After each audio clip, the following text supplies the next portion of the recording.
Look at all these people pouring in. How you doing, Brenton? I'm doing great. I'm very excited. I am too. Yeah. Edgar Mackey, how are you?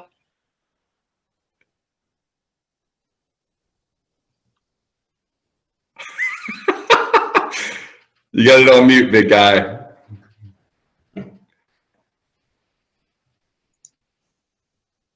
Well, good morning, everybody. I'm going to get started. I want to just first start off by saying that I am really humbled to have the chance to speak with all of you this early on a Saturday morning. It just happens to be a time that most people have off and have scheduled to do the things that are important to them, and I really wholeheartedly appreciate the chance to be able to speak with you, to have a few moments to share about some ideas about the topic and to share a little bit about my life, as well as to open up some conversation towards the end of the talk today about what's important to you, to answer what questions you have, and to just to kind of see how we can all move forward. For those of you who don't know me, my name is Brenton, and I am I'm a marriage and family therapist. I'm also an addiction specialist. I have a license in both of those disciplines. And I bring almost 18 years of experience in the field to the community that I'm so blessed to be able to work in. On a larger note, I am a practicing human. I'm almost have 42 years in practice, and I bring that to the conversation. Today's talk will be a good mix of what I have studied over the past 18 years in my professional world. It'll also be a chance for me to share a lot of what has worked and has not worked for me just as a human being over the course of my lifetime. So I'm bringing a lot of that to it. And while my mentor is here and watching this, and I can see his smiling face, he has been a big stand for me to get up and do this kind of work from the very, very beginning.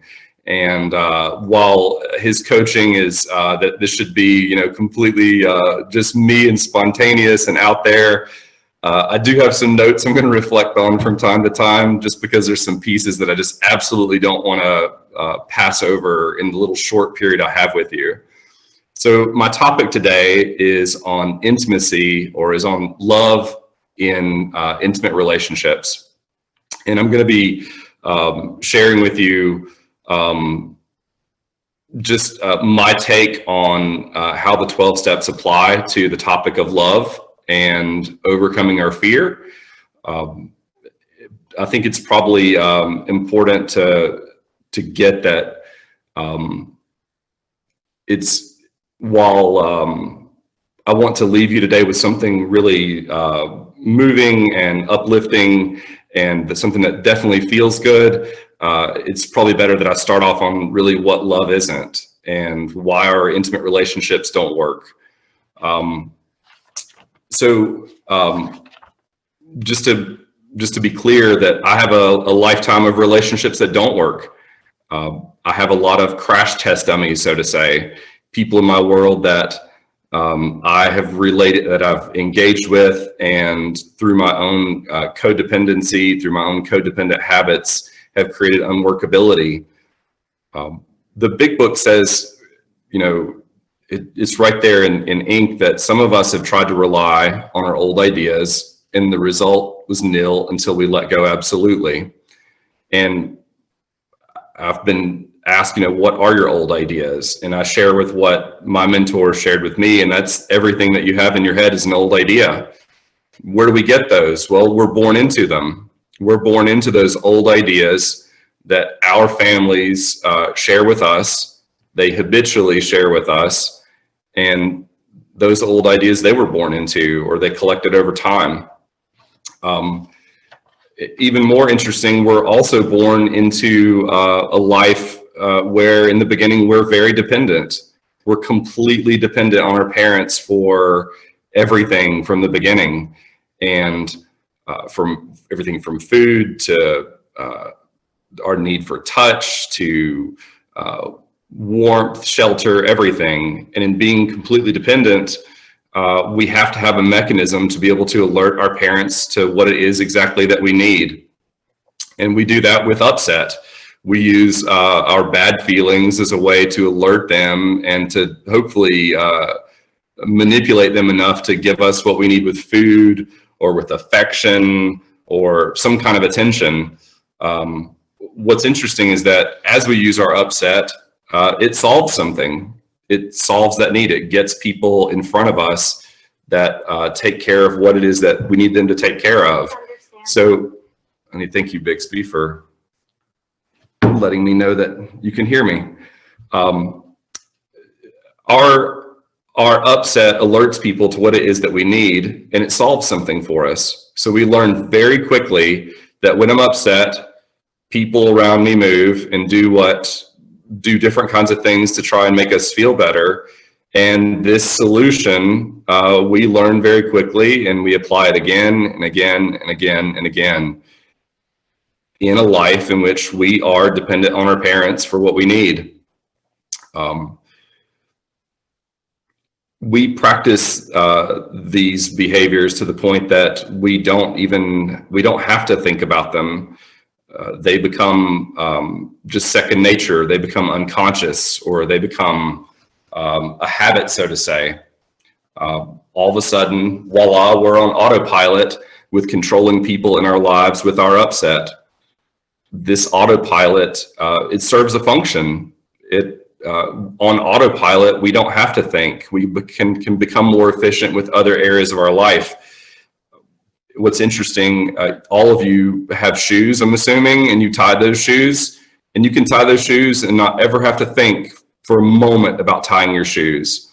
You've practiced that behavior so much that you can do it without even looking. You can do it while talking on the phone or reading a magazine. We use our old ideas, and we use our upset, we use our dependency on the people around us so habitually that it becomes unconscious for us, and we don't realize that we even do it. This is what locks us into codependency. As a child, we're completely dependent, and no one denies that. I want to bring up the work of a guy named Carl Jung, who is a hidden figure in the 12-step world that many people assert helped Bill W. to discover his own kind of dependencies. And if you aren't familiar with Carl Jung, I highly recommend that you take some time to look up maybe even just some of his quotes. He can say sometimes more in a sentence than many people can say in a paragraph or a chapter. But there's one quote that stands out to me with the work that we do in the 12-step world, and that's this one. He says, thoroughly unprepared, we take the step into the afternoon of life. Worse still, we take this step with the false presupposition that our truths and our ideals will serve us as hitherto. But we cannot live the afternoon of life according to the program of life's morning. For what was great in the morning will be little at evening, and what in the morning was true at evening will have become a lie. And so I'm going to unpack that for you as it relates to my own codependent habits over time, and with the people who come in to see me, and how what we bring from childhood blocks us as we start adulthood. We're taught as children how to think. We're taught how things should be. Being dependent and accepting what are the teachings of our parents helps us survive childhood. It also helps us survive our parents. The issue is that this continuous way of being creates that programming of life's morning that Jung was talking about. And that programming is just like our series of automated responses to everything that's happening around us. We take all of our old ideas and needing people, needing affection, needing validation, needing people to do what we want them to do to fulfill our needs, we take it into adulthood. So we start adulthood, and we've had some training getting to adulthood and taking care of ourselves, but we really haven't had someone sit down with us or teach us how to let go of our dependencies on others. And so we start adulthood, and we're in this space where we're truly responsible for ourselves, but we continue to try and apply all of the programming in the morning of life to the afternoon of life. And where does that seem to show up the most? Yeah, I mean, it shows up when we drive, when we get upset. It shows up sometimes at work. But the place that our codependency really seems to flare up the most, or the place we run into the most problems, is in our intimate relationships. I know that starting at young adulthood, I was hungry for connecting with other people, with other women. And I brought all of my programming from the morning of life to my relationships with those women. I brought all of my programming to those relationships. And so I'm going to get into some of that programming, but I want to ask you to look first, looking at a young couple, looking at a couple who's been together for a month, maybe 2 months. You walk into a restaurant, or maybe you walk into an outdoor seating space now, given that we have COVID, and you see a couple, and they've been together for a couple of months. They're a new couple. I ask people all the time, what would you expect them to be doing? And people go, well, holding hands and looking at each other and smiling and talking. And that's right. That's what the beginning of our relationships look like. I'd ask you to consider that what's really happening is that we are giving to get. We feel good in that space across from that partner. We validate them and say the things they want to hear because they smile, and we feel like we light them up. And in doing so, we get a good feeling out of that we like. And so we keep doing it. We keep trying to make them happy, make them smile, have them glow, with the idea that in doing so, I get something back from it. We give to get.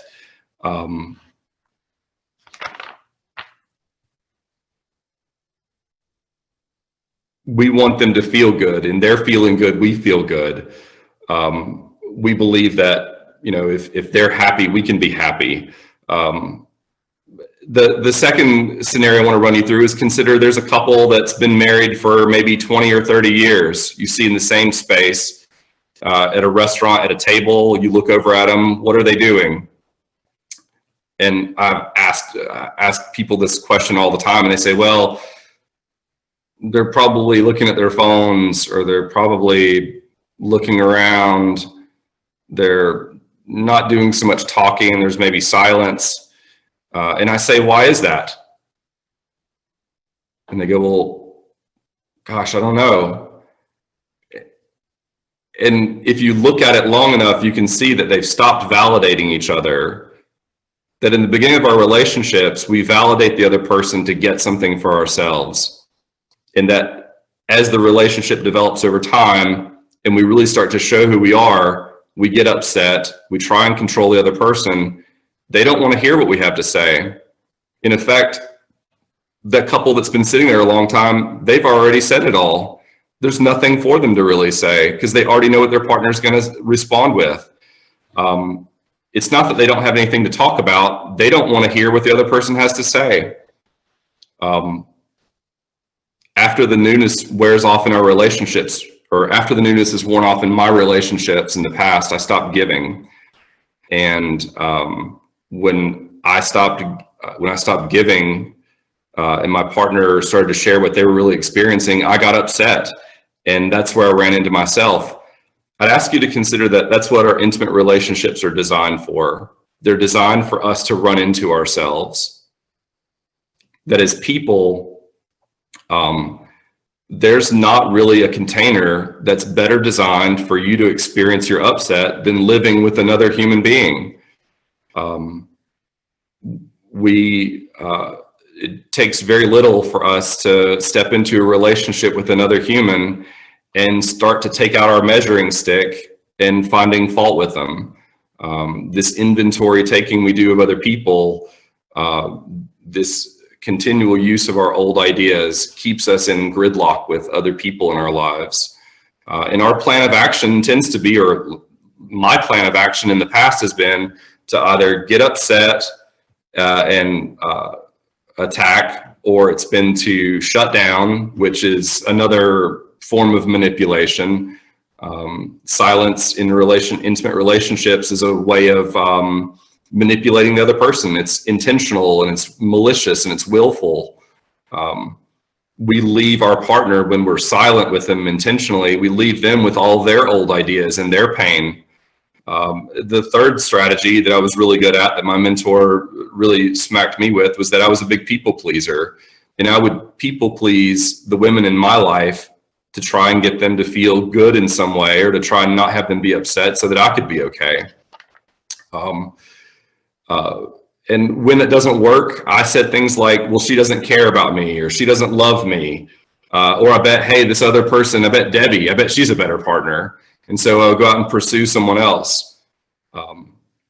Carl Jung also said that until you make the unconscious conscious, it will direct your life and you will call it fate. So to unpack that for me, what that looks like is all these things that I'm not aware of, they run my life. And I just say, well, that's just how it is. That's my resignation to the life that I'm living. And so what's the work with my mentor, the work in the steps, what's that been about for me? It's really been about having a system that puts in front of me what I do unconsciously. It's a program that has me be able to see what I haven't seen before, for me to be able to see those old ideas, for me to be able to see how I have these dependencies on others, and how I've done that habitually, how I've made those things part of my identity. I'm really clear that in my relationships in the past, there wasn't the slightest consideration for what really the other person was experiencing. I didn't examine my ideas about what love was, about what intimacy was. I didn't really look at what matters in a relationship. I didn't really know what intimacy was until I got into this work and began to discover that I have a lot of unconscious things, a lot of things I'm not really aware of that are running my life. And it's interesting that the 12 and 12 says that the primary fact that we fail to recognize is our complete inability to form a true partnership with another human being.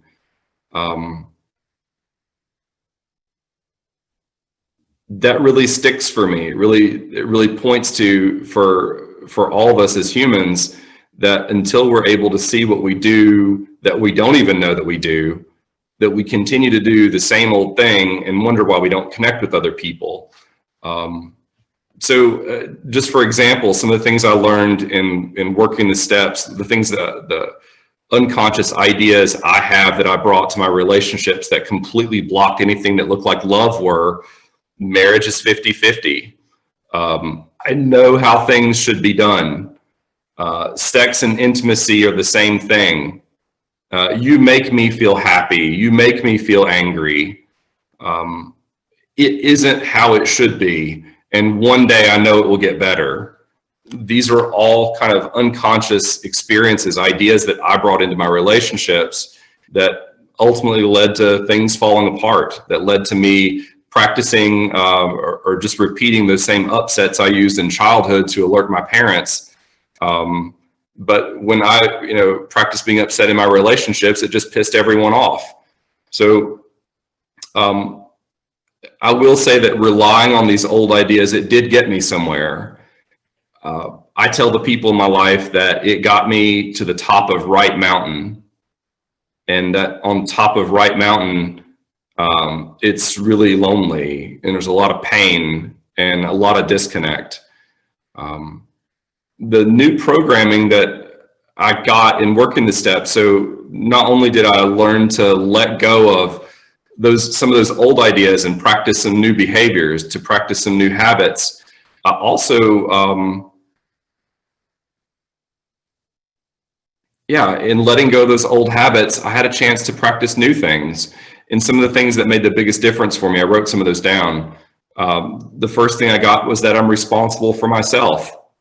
That in an intimate relationship, if I'm responsible for myself, I can have my own ideas, my own preferences, my own ways of doing things. But it also means that I'm responsible for managing my own upset. I'm responsible for reducing my own level of reactivity over time.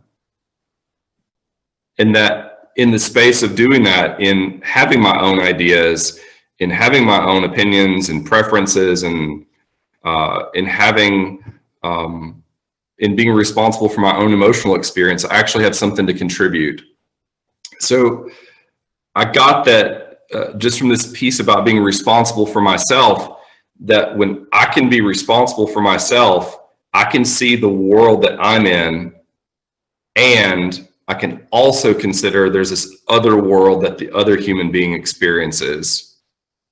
When I get that my wife or whoever it is that I'm in an intimate relationship with has a whole different experience as a human, there's a space for empathy to show up. There's a space for connection to show up. One of the other ideas I learned that from working with my mentors, that love is more than a nice feeling. I related to love growing up, that love was this thing that was going to make me feel good, that it was nice and soft and comfortable. I've learned that love is so much more than that. I've learned that it's a space where we both can meet, me and my partner can meet, or sometimes if my partner is not there, love is a space that I can be in for my partner to show up and for us to connect. I've learned that sometimes love is very uncomfortable, that loving someone can involve being uncomfortable and being present to them. I've learned that in this process with the steps, that acceptance and love are closely tied, that the more I can tolerate discomfort, the more there's space for growing. And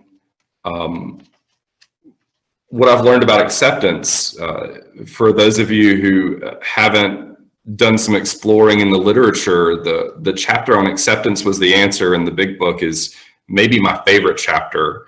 I've learned that acceptance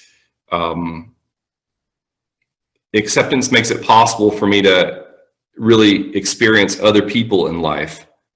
That it isn't about condoning, it isn't about liking something, that acceptance really is about letting go of the idea that, or the belief or idea that what's happening or what is should be any different than how it is.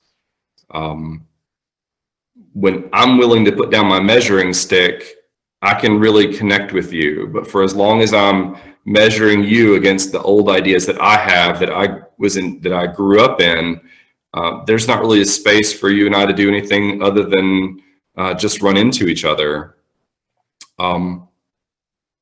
The interesting thing about acceptance is that it gives me a chance to look.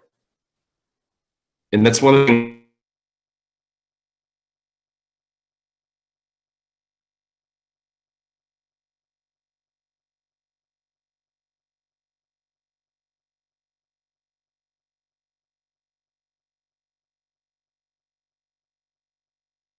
specific things, and we constantly find those things. We find what we focus on. And what's interesting is not only do we find what we focus on, but what we focus on keeps us from seeing what's over here. So when I'm focused on getting what I want, I'm not able to really see what would make a difference for my partner. In working the steps and working with my mentor, I've discovered that I can focus on some other things that make a difference. I've also discovered that what I focus on, I feel. So what I feel is most closely related to what I'm focusing on. When I'm pissed off, it doesn't take very long to discover what it is that I'm focusing on. And if feeling bad is what I want, then great. I've got exactly what it is that's important to me. But if connecting, if feeling better, if being empowered is really more about who I am, then I have to focus on something else other than what's not going my way.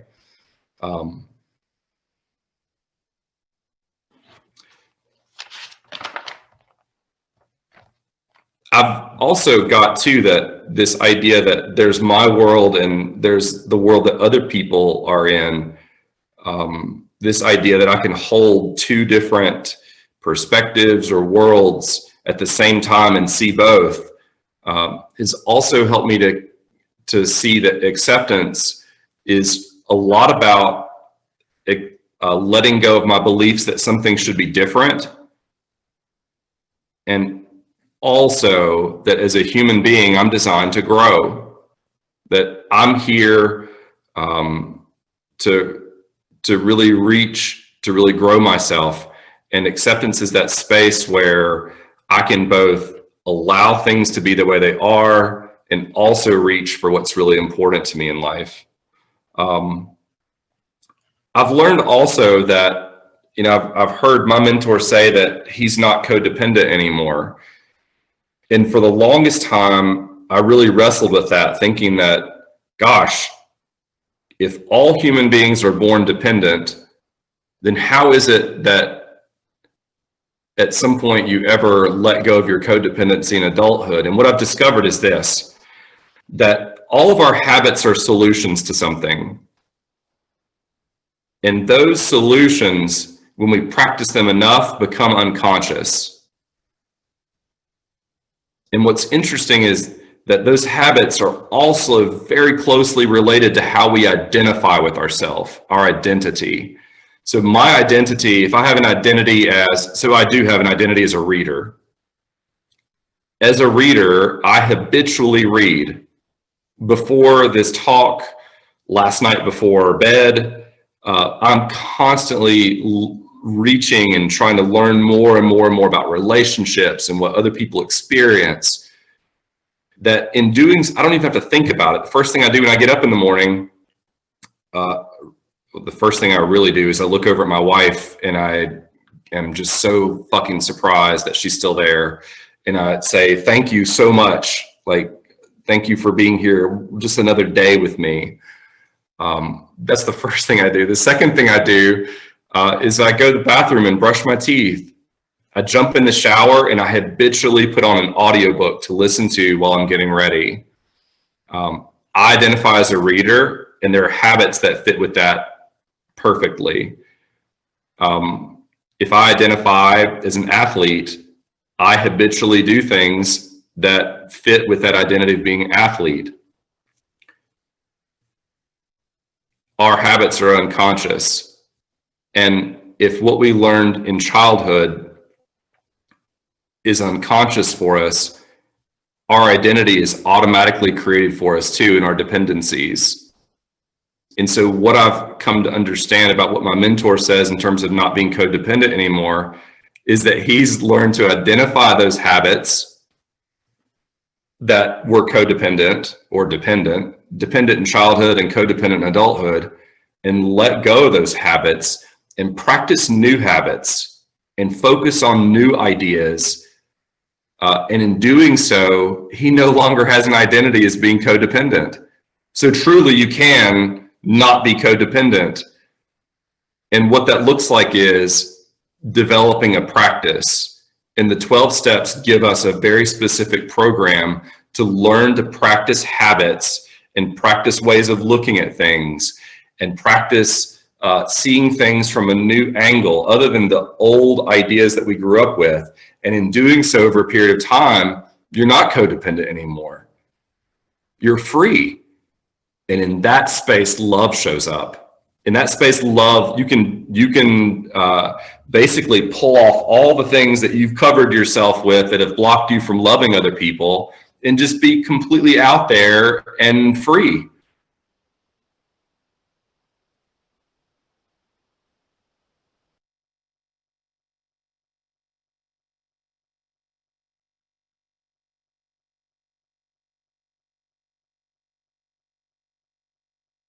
That I haven't been free. I haven't been free until I was willing to be present to something else, until I was willing to identify those unconscious behaviors and ideas that got in the way of me connecting with others. And what I'm learning now is a process to be free. I want to read something to you. This is really important to me. And after this, I'm going to open up for some time to talk. I really want to have time to engage with you. But for many of the people I engage with, they look at the 12 steps, or they're looking for something to make them feel better, to make them happy. And this is what I've discovered. This is a quote. It says, "Enlightenment is a destructive process. It has nothing to do with becoming better or being happier. Enlightenment is the crumbling away of untruth. It's seeing through the facade of pretense. It's the complete eradication of everything we imagined to be true." And that for me has been the process I've worked through with my mentor, is really like identifying those unconscious habits, those thoughts I have, and blowing them up and blowing them up and blowing them up. It's been about blowing apart everything that I thought was true that never got me real connection and partnership with other human beings.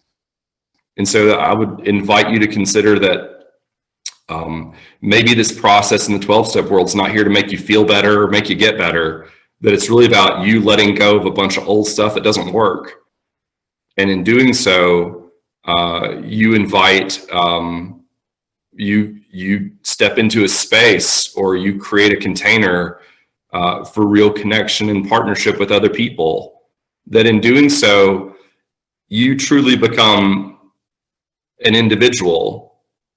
And in intimate relationships, how can our partner ever, how can we ever be of service to anyone else if we're not standing on our own 2 feet?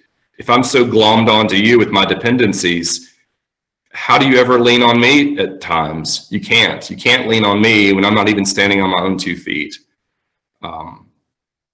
How can you ever have the chance of being free when I'm not? So I'm going to open this up to anyone who wants to engage, to ask questions. Certainly feel free to challenge me or what I've shared. That's what this is about. And Tim, I'll rely on you to help me out with that.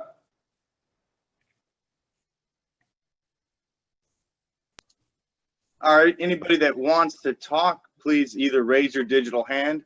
I am also going to allow you to unmute yourselves temporarily, so you can also just unmute yourself and start talking.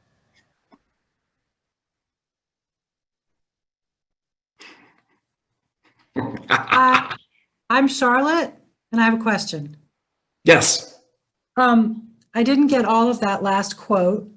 Is it your quote, the Enlightenment quote? No, it's by a human named Adyashanti. Oh, can you post that, or? Yeah, definitely. I can give it to Tim, and Tim can post it.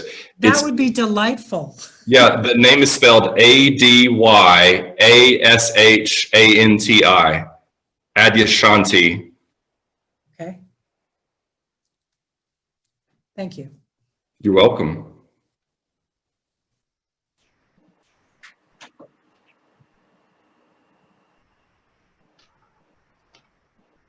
Hi, this is Nikki.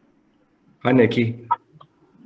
Hi, I really enjoyed your talk, and I have to use, from now on, whenever I speak, I'll be telling people that I'm a practicing human, because I am.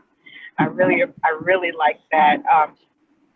I have a question that kind of, I guess, not challenges what your mentor said about not being codependent.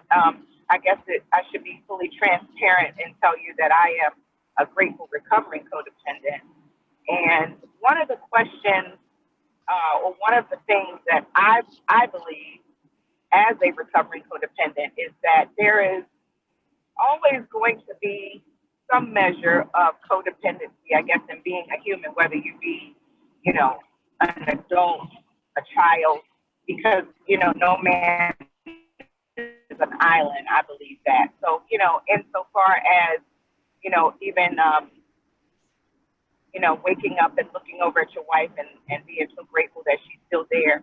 I think that, I guess I just want to get your thoughts on, I guess, relieving yourself of codependency forever and ever, amen. Is that something that you believe? I know that you said your mentor believes it, but do you believe that we're truly ever non-codependent? I mean, that's my question. I'm going to go back and repeat this. So if you look at that, our identity, can you guys hear me now? Yeah. Absolutely. Good. So our identity is really, identity is a continuous way of being.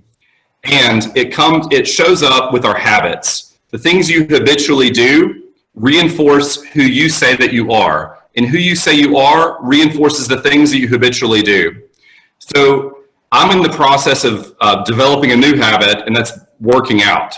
I am not an athlete. Make sense? If I work out every now and then, it doesn't make me an athlete.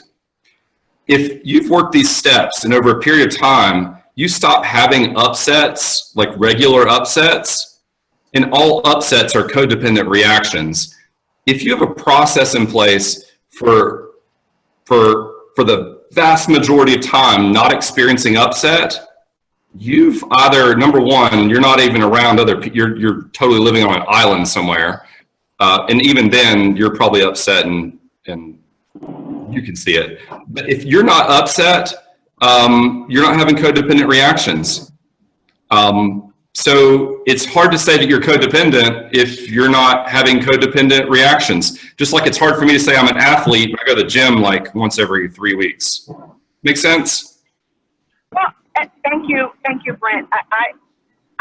Brenton, I agree, and I heard what you said. We did have one or two people that commented when you were having some technical difficulties, and I definitely relate to what you said. I guess the only thing that makes me question that is I know, and I'm not an alcoholic, but you know, I've been to plenty AA meetings, and the first thing that they do is they identify by saying I'm an alcoholic, and sometimes these are people that have not had drinks in years, decades, you know, 20, 30 years of sobriety, but you know, so that's the only confusion that I have. But I appreciate your feedback, and thank you so much for showing up for us today. I got so much from your talk. Thank you. Great. I'd also add too, Nikki, that, so first of all, I'm really appreciate you asking the question.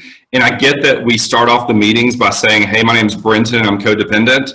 My name's David and I'm an alcoholic, whatever it is. I think that it gives us a place in the room, like it gives us a way to relate to other people, so other people who are new or don't know us have a way to connect with us. I think it also serves as a reminder of our past and the habits that we engaged in and the life that didn't work for us. So I think it's helpful that way too. I also think too that there's also something interesting that happens when I come to you right now and I say, gosh, listen, Nikki, I am a liar and everything I've said to you today is a big lie. Well, in that moment, I'm telling the truth. Can I possibly be a liar when I'm telling the truth? And I'd say that the moment that someone stands up in a meeting and says, hey, my name is David and I'm an alcoholic, in that moment, they're not an alcoholic. Because an alcoholic would never say they're an alcoholic. An alcoholic would say, I don't have a drinking problem. You have a drinking problem. it's a way that in our world, it's a tradition that helps us connect with other people who are new and don't know us. I think it also serves as a reminder of the past that we have that didn't work. So, but yeah, I think that you can step out of codependency. I think that you can be a part-time codependent. You can be, you can be codependent on certain people. You know, I know people who never get upset when they drive. That's where my codependency flares up, is that guy in the left lane who just continues to drive there. That's the one I'm working on. It's the habit I'm working on, to let go of the codependent habits I have and to let go of my identity as being codependent there. Understood. Thank you so much. Yeah, thank you. Hey, I'm Liza. I just wanted to jump in and say one thing about that, my friend. Hey, Brenton. Hey. Someone said while you were on your technological breakdown just now, I was saying something about, like, you know, really feeling comfortable with it. And I think there are stages of this process where we own our problem, and we always have to start by, you know, identifying a problem before we can solve it. And so I think that's a really, really important part of the process, is that breakdown of the denial, right? Where we're like, okay, I do have this problem. And I also just think that I remember that I'm pretty sure I read in either the A Big Book or the 12 and 12 that it was written by a group of recovered alcoholics, I think, right? Doesn't it say that word, recovered? No, Yeah. because yes, What? yes, it does say It does. recovered. Yeah, It does yeah. not say recovering. Not recovering, recovered. Yes, it Yeah, says, that's- for we have recovered. Recovered, yeah. And so that's a lot of AA meetings that I've ever been to, like literally, I don't think I've ever been to one AA meeting where anyone has ever said that. Now I get it, because it's humble to own that we may never be finished, right? Right. But I also think that if I get too caught up in my identity of being a codependent, even a recovering codependent, that just becomes the next old idea that I have to get over. That's right. Thank you for letting me share. Hey, Yeah. Catherine, did you have a chance to ask your question? Not yet. All right. Hi, Brenton. Hey. Thank you so much. Yeah, I'm unmuted. Okay. When I was really identifying with everything that you said, but, you know, I was also thinking, like, you know, even an alcoholic, like, if you don't drink, my son-in-law's father was an alcoholic, really bad. He does not pick up a drop. He will never be an alcoholic. He has vowed to just never do it because of his genetics. But take that to codependency. If you've worked on yourself to such a degree that you understand your defects, you're no longer in denial, and you don't act out on your character defects, somebody looking at you could say, you've recovered, but you are still knowingly how you grew up, because all of us that are codependent usually had some kind of traumatic childhood. We didn't have a normal growth pattern. So we found ways to cope. And then, like, you sound very aware that you've discovered your awareness of yourself, you know, rather than looking out to others, like codependents typically have that pattern. So I'm saying, if you stop acting out in these patterns by understanding awareness and just, you know, experience, because it takes a long time to leave the comfort of denial to the sometimes blaring discomfort, discord of awareness. And like you were saying, happiness, like, you know, we are seeking comfort and happiness. We're trying to avoid pain our whole life, right? I mean, that's a good way to go, right? Unless we're, you know, masochistic or something, which most of us aren't. So if that is true, then, you know, I get it, that it's not so much that you're saying I was never codependent. I was codependent, but I learned how to not be codependent and have healthy relationships. And so, like, healthy and loving relationships have a whole list of criteria that you could probably name, you know? And so I get is that what you're saying? Like, as far as your habitual daily activity, that I'm going to act in healthy ways, which means, you know, I'm not going to act on my defects. Is that what you're saying? In some way, yes. So I want to first, there's a piece you mentioned about happiness. I want to be clear that happiness and pleasure, happiness and feeling good are not the same thing always. That pleasure is really about feeling good in relationship to a stimulation, and that happiness is more about the experience we have while reaching for our potential as a human. And we're going to be uncomfortable. In order to grow, you're going to have to be uncomfortable in a lot of ways. To be on this meeting, there are some people who had to be very uncomfortable today. And it's really exciting for me that they came out to do this. The next piece is that, yeah, what I am saying is that our codependency shows up first as dependency. We're dependent. For the first 25 years of our life, we're in development. And as human beings, we're dependent.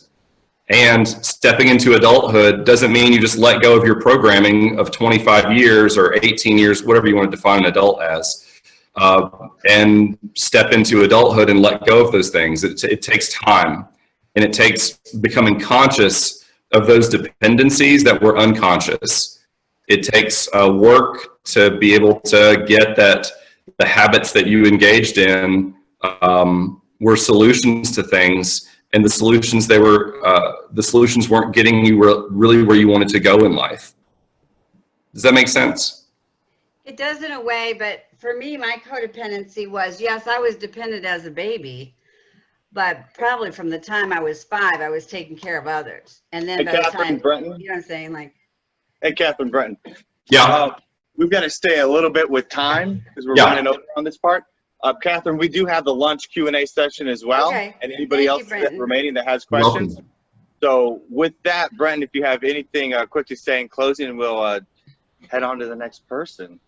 Yeah. So, just again, thank you so much for this chance to be in front of all of you. Like, really, it's a really big deal for me.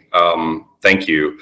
I also want to say, too, that if you haven't read Bill W.'s Letter to the Grapevine on emotional sobriety, I highly recommend it.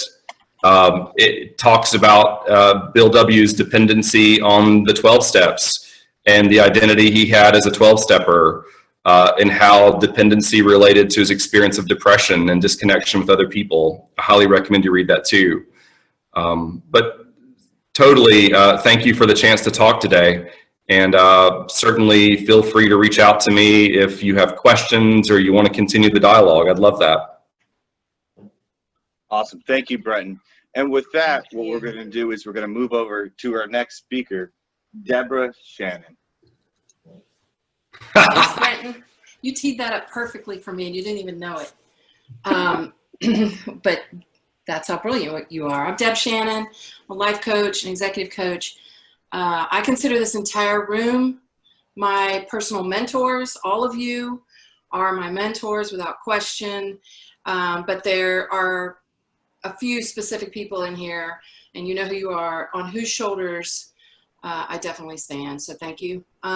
So this is my thank you note to them personally, what I'm going to share now. I named this talk, Honestly You, Authentically Free. And I chose that because I wanted to narrow in on one character defect specifically. I feel like if we can go a little deeper in these talks, it's helpful outside of what we do in our meetings. And dishonesty for me is probably the most challenging character defect. I feel like it is the root of all the evil I've created in my own life, and it's the one where I feel like I've done the most work, and I continue to do the most work. But I specifically also called it Authentically Free because I want to talk about authenticity, which is sort of a related topic. I'm going to start with a story. So when I graduated college, I went to work for IBM, and I made a couple of close friends almost immediately. I was the only female hired into my division. That's how old I am. It was late 80s. And so the first female to come in, and I don't know what you know about the culture of IBM, but it is very buttoned up. It's very there's a very specific culture there. And one of the things you don't do is disparage, complain, say negative things. You toe the company line. Well, one day our branch manager decided that it would be useful to create a meeting where we could kind of share criticisms, give some feedback on how we were running our unit. And one of my colleagues who had become a close friend decided to really take advantage of that opportunity. And he just went in really hard on one particular person, called them out by name, complained about them, disparaged them.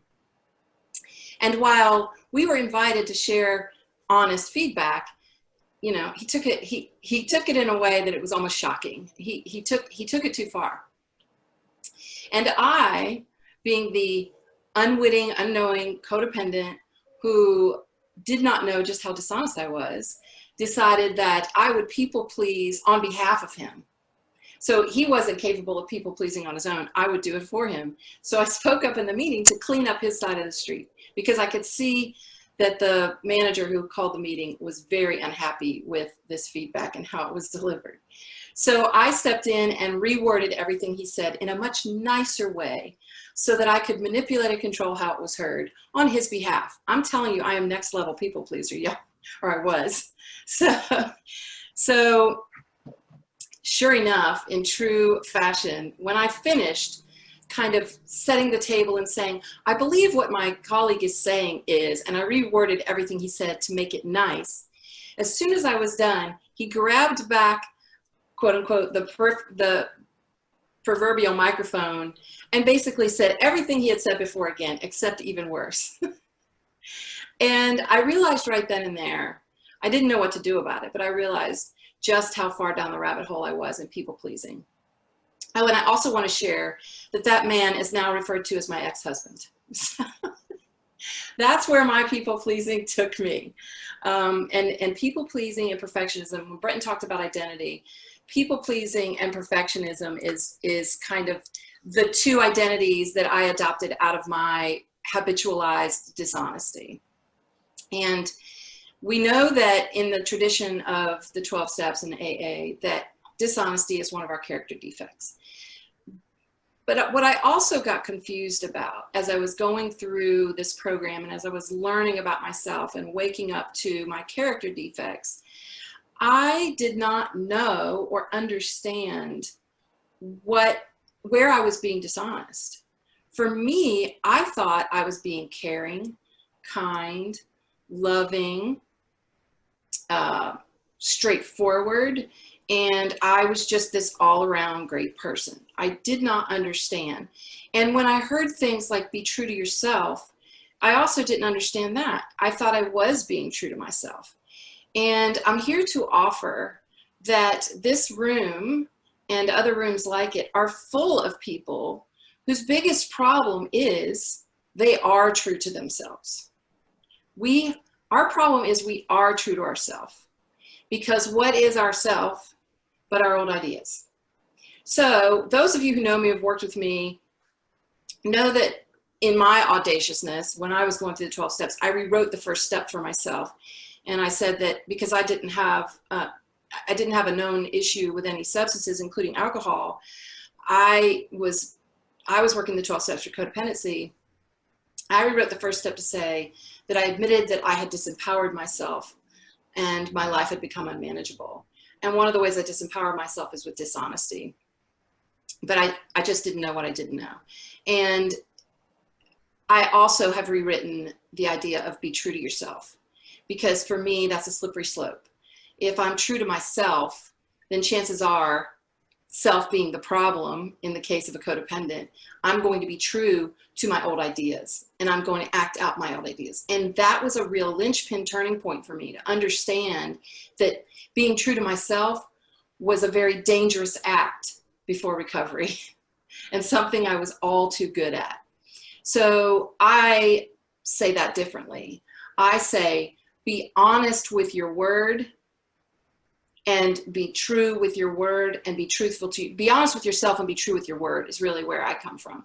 Being honest with myself was really the main focus of my work in the 12 steps.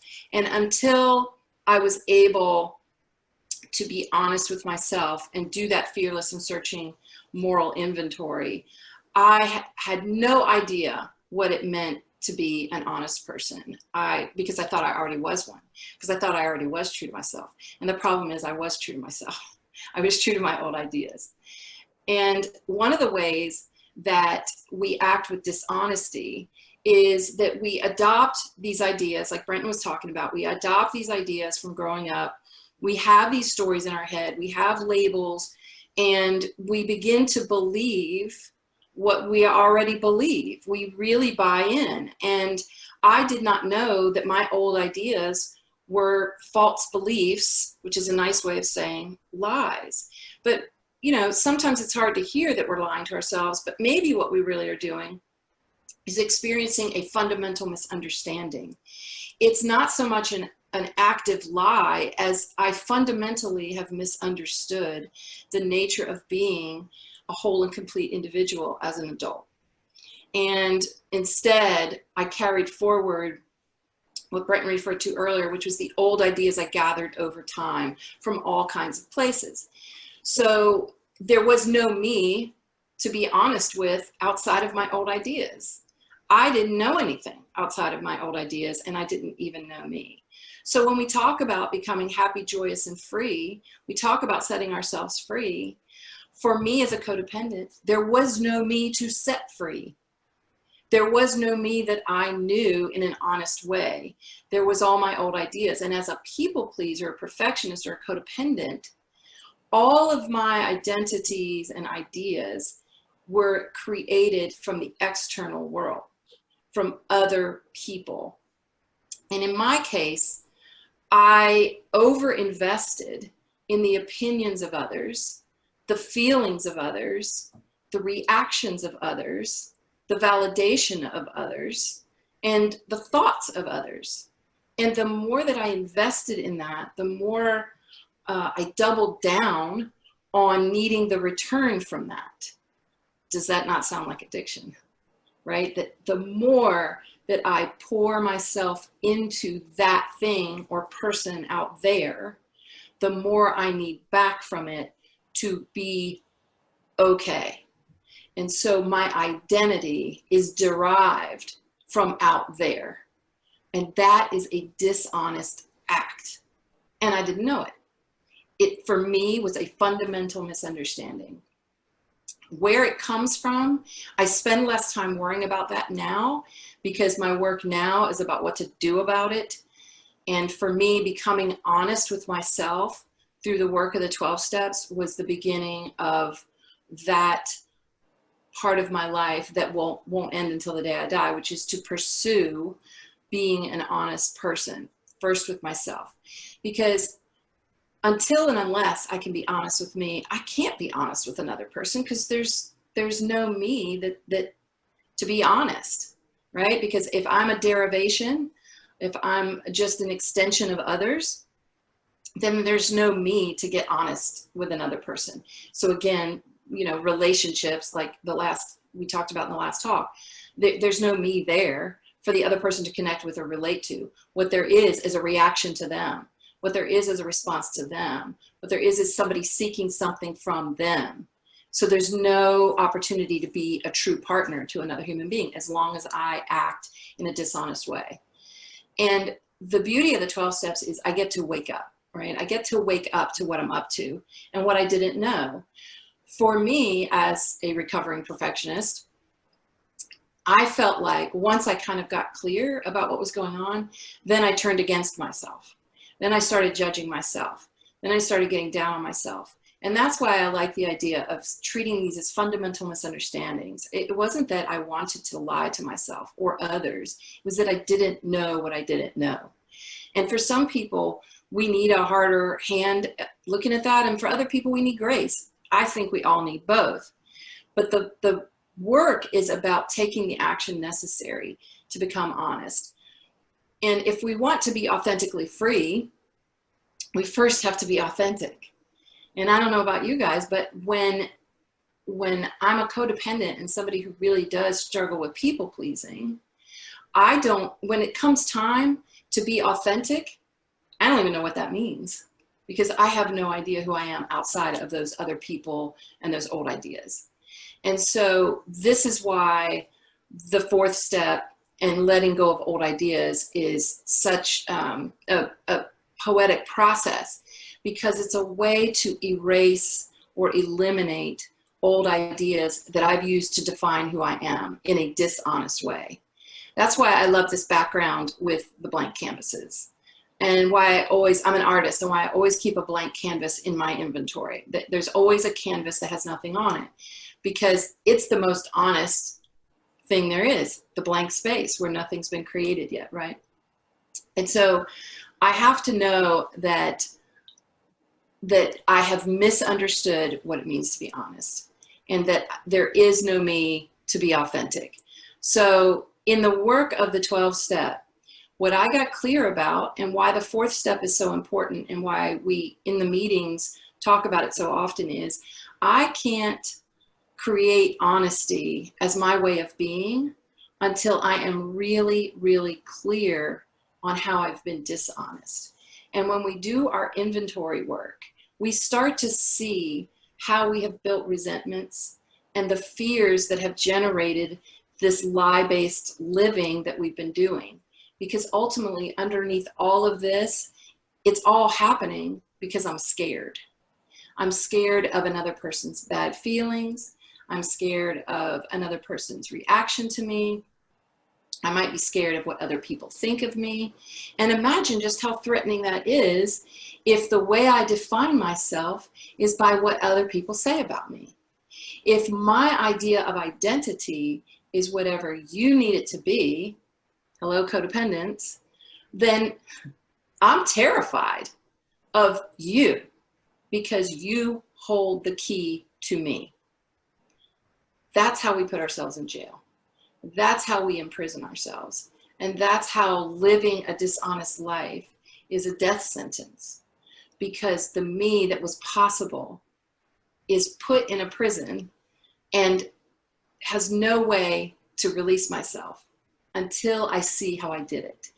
And I didn't know what I didn't know in the beginning, and I didn't know that getting honest with myself was an opportunity to take responsibility for that, which sounded really scary to me. When I had to admit the nature of my wrongs, it was nerve-wracking, because I really felt like that was going to be the final judgment, and that I was going to be found to be this person I was afraid I already was.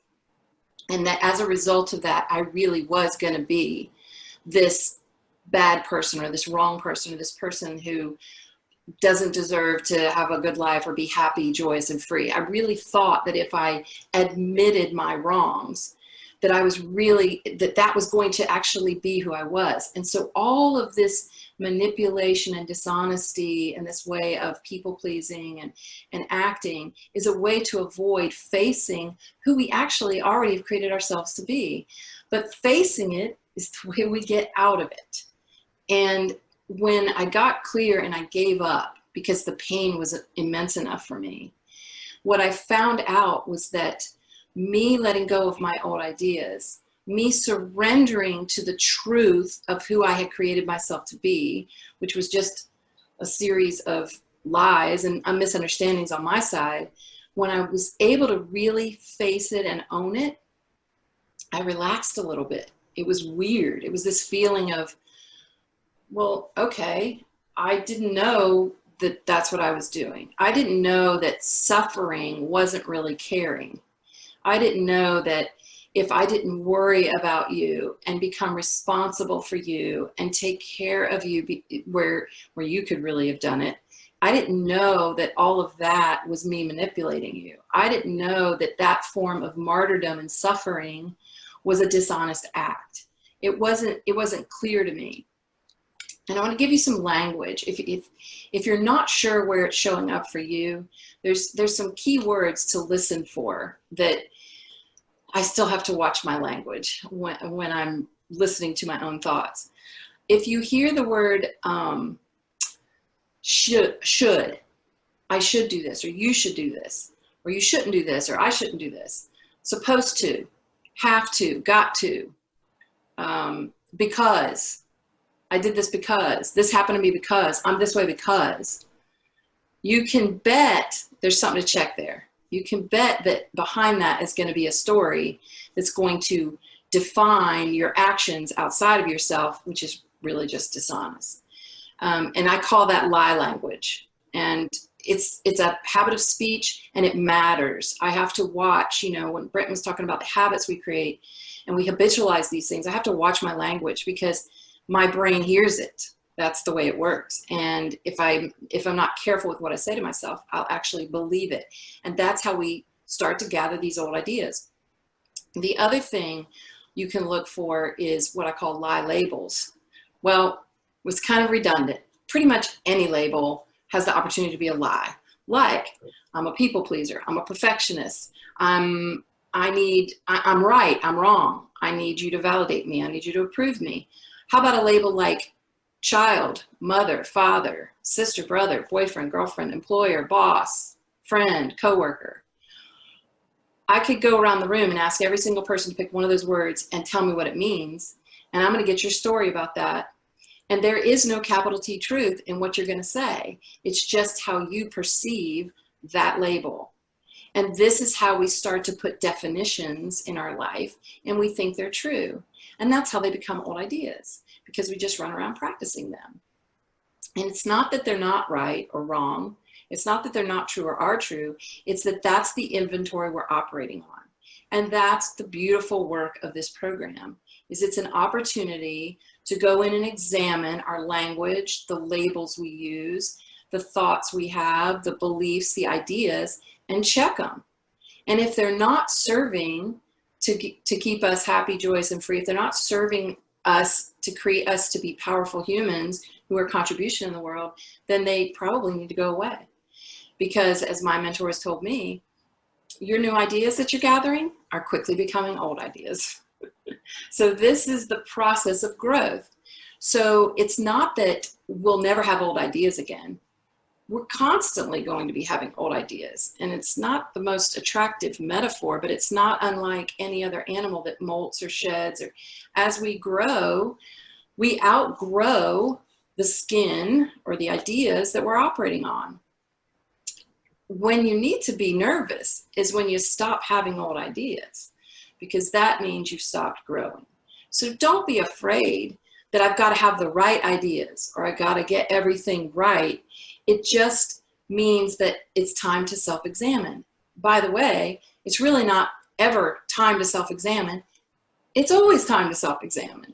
And so the more consistently I do the work of this program, the more consistently I stay in inquiry and self-examination, and the more consistently that I stay honest with myself and I look at myself and I face myself, is the degree to which my growth will accelerate.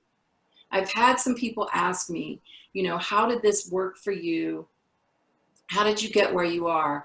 And if I had to pick one thing, and I gave a talk on this last year, one thing, it's consistency. If I dip in and dip out, if I check in and check out, if I think I have it and I can kind of go away and now I've kind of like conquered recovery, then I'm at risk of collecting a bunch of old ideas and getting stuck again. So I'm no longer afraid of old ideas. I welcome them because they grow me. Because what I'll do is go out and practice them, and then they'll become old ideas and they'll stop working for me, and I'll create enough pain that I'll realize that here's another new old idea that I've got to let go of because it's not serving this new version of my life. Because growth means, right, we're going up. So we're going to change. It doesn't mean other people are going to like it. It doesn't mean that other people are going to validate it. It doesn't mean that I'm even going to always like it. It means my commitment is to my own personal growth, always. So to become honestly me means to constantly let go of my old ideas and to become like these canvases, blank. And that takes work, and that takes effort, and it takes commitment. But it is so worth it, because as a result of constantly doing this work, I continue to transform and grow. And I realize that I'm never going to get there because there's nowhere to get. Okay, I also want to talk a little bit about how we use the future to become dishonest. And what I mean by that is, we in this room are all really good. And this is a whole different level, y'all. This is a whole different level. One of the most dishonest acts that we will undertake is a fear of what is not. A fear of what is not. How in the world am I afraid of something that is not? That's like advanced level fear. And that's what we do. We get afraid of what hasn't happened yet. We get afraid of the future. We get afraid of what we don't have. We get afraid of what we do have. But a fear of what is not is one of the most dishonest acts I can undertake. And I have to watch myself because I do it on the regular. I have a vision or maybe a dream or a goal of something I want to create for myself.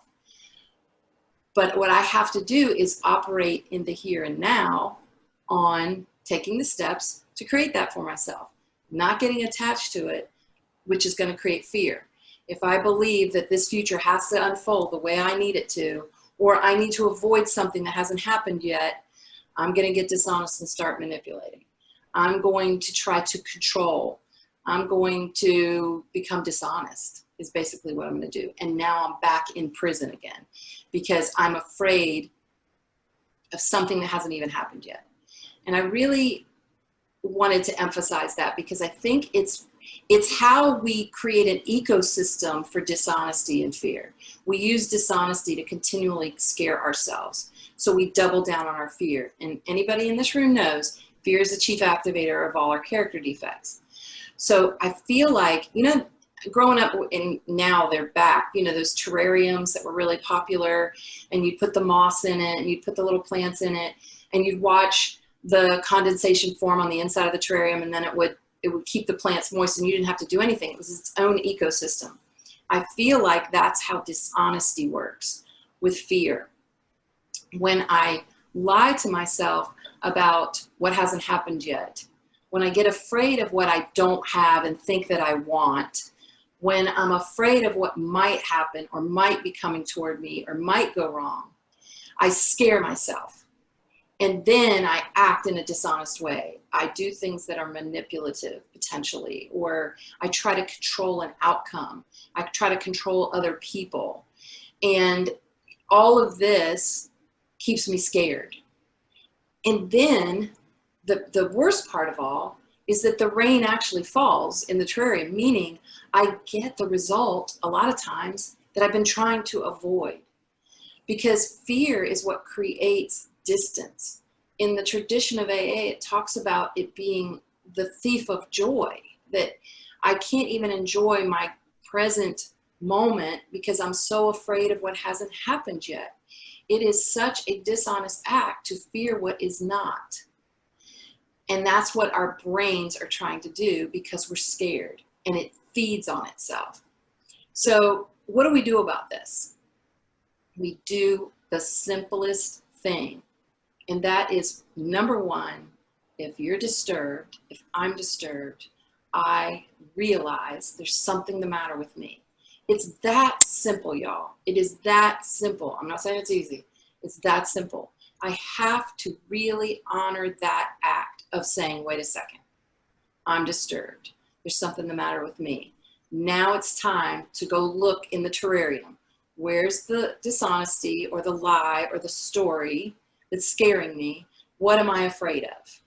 And when I do that, I can bring the heat down a little bit. I can start to see my motive and maybe where I'm scaring myself, where I'm creating a fear of what is not. And when I do that, I have a chance to get out of it. I can call somebody, I can do a quick 4-step on it, I can check in with myself.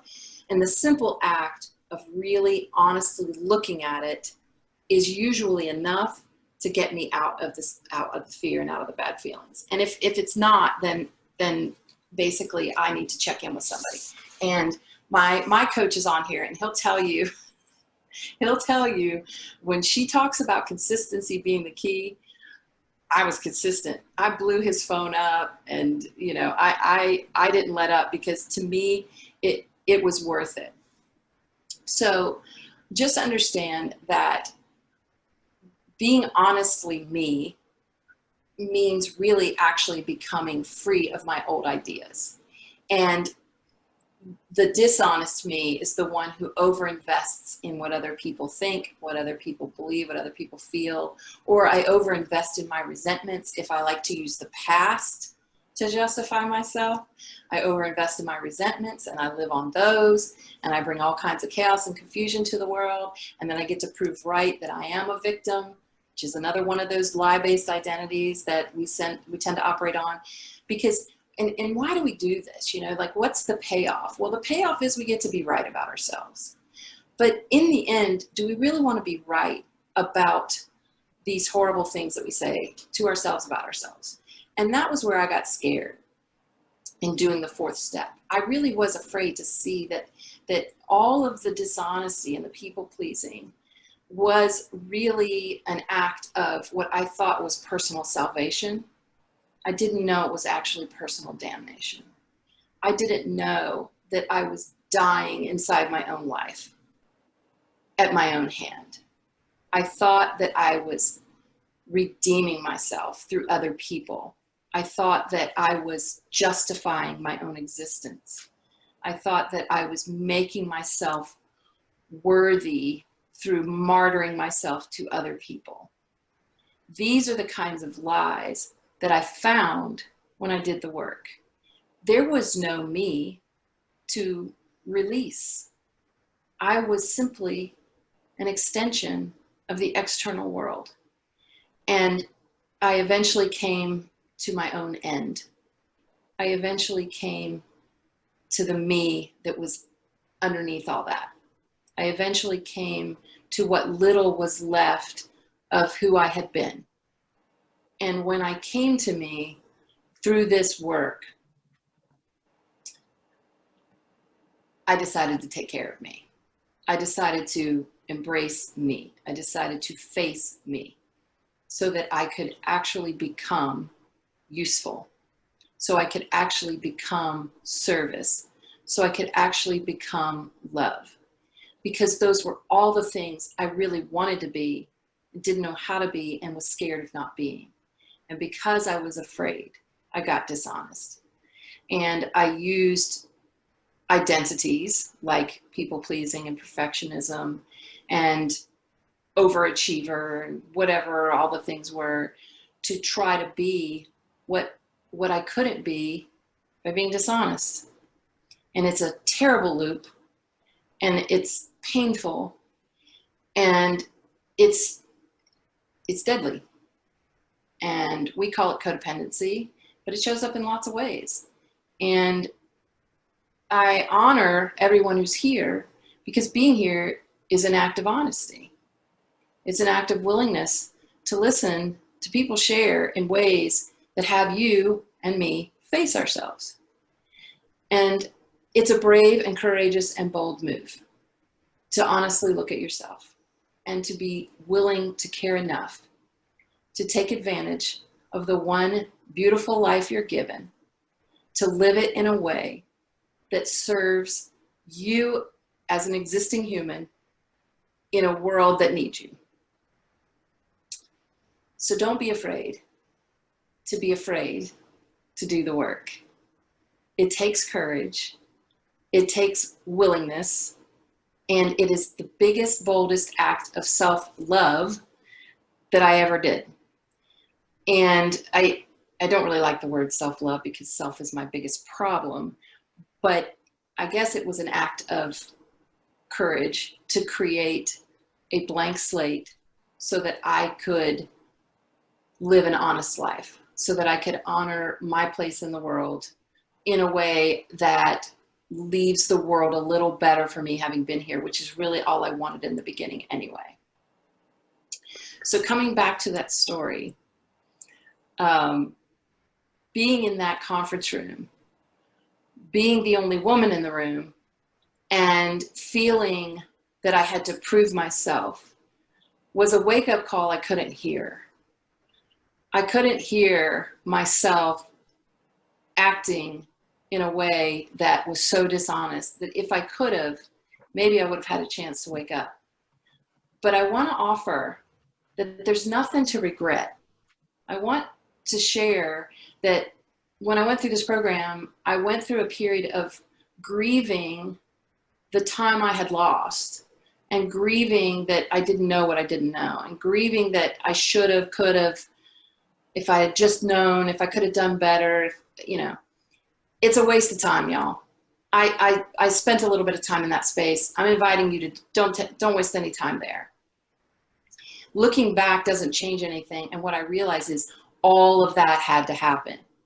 Every single bit of it had to happen for me to wake up to how dishonest I was acting, for me to wake up to the untruths, the misunderstandings and the lies I was living on. All of it had to happen, and that's okay with me. I'm grateful for it now. At the time I wasn't. When I first came to this program, there's a few people in this room who knew me back then, and I went through a lot of pain, and I didn't know what I didn't know, and I'm so grateful that I went through it. I'm so grateful that I gave myself the pain that I did, and I'm so grateful that I was courageous enough to find my way to you, to all of you, and to let you show me me. I'm so grateful that I was willing to look into that weird mirror and finally see who I had become and who I had created myself to be. And I'll wrap with this. If I believe, fill in the blank, then I cannot be free. Whatever is in that blank, look at it. Do a fourth step on it. Check it out. Chances are it's one of your old ideas. So if I believe that I'm not okay unless you're okay with me, I cannot be free. If I believe that you know better than I do about how to act, and therefore I'm going to be the way you need me to be, I cannot be free. If I believe that I need your validation in order to be worthwhile, then I cannot be free. If I believe that I need you to approve of me and tell me I'm okay, I cannot be free. If I believe that you need to act a certain way, then I cannot be free. If I believe that you need to speak a certain way, I cannot be free. If I believe that anything out there determines anything in here, I cannot be free. So congratulations on being here and being willing to check yourself out and to do this work, because I promise you, for me, what was on the other side of it was life. Instead of dying inside my life, I'm growing inside my life.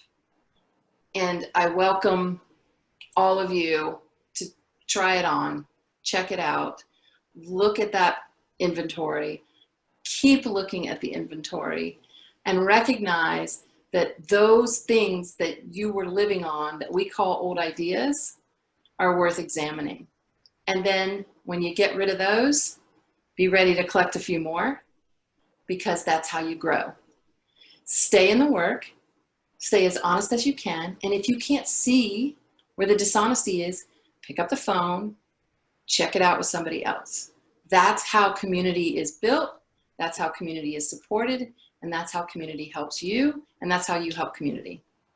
So I think I'm going to wrap it up, because I want to give a minute for the next segment to get underway. And any questions for me, I think we have a Q&A section ready, Tim. We can handle it there, because I see some hands are up. So thanks, everybody. Thanks for being here. Awesome. Thank you so much, Debbie. That was absolutely beautiful. Our next speaker, there you go. Sorry about that. Hi there. Hey, everybody. Oh, I'm so glad to see so many awesome faces. This has been so great so far. Thank you so much for inviting me to be a part of it and to speak. I'm going to share my story today. Both Brenton and Debbie have basically, I like how Debbie said, teed it up. I mean, our themes are all really similar, and I think it's because we're all just sort of going over the principles, you know, of recovery, the basic principles of recovery. I am a gratefully recovering codependent, a child of an alcoholic, and I'm a therapist, and I'm a life coach and codependency coach, and someone who is constantly living this work in my 12th step, right? Which means doing 1 through 11 every day. My talk today is about love. And when we think about love, generally we think about that romantic notion of being swept off into an intense attraction. We think about idealizing somebody else or them idealizing us. Lots of times we're thinking about sex when we talk about love.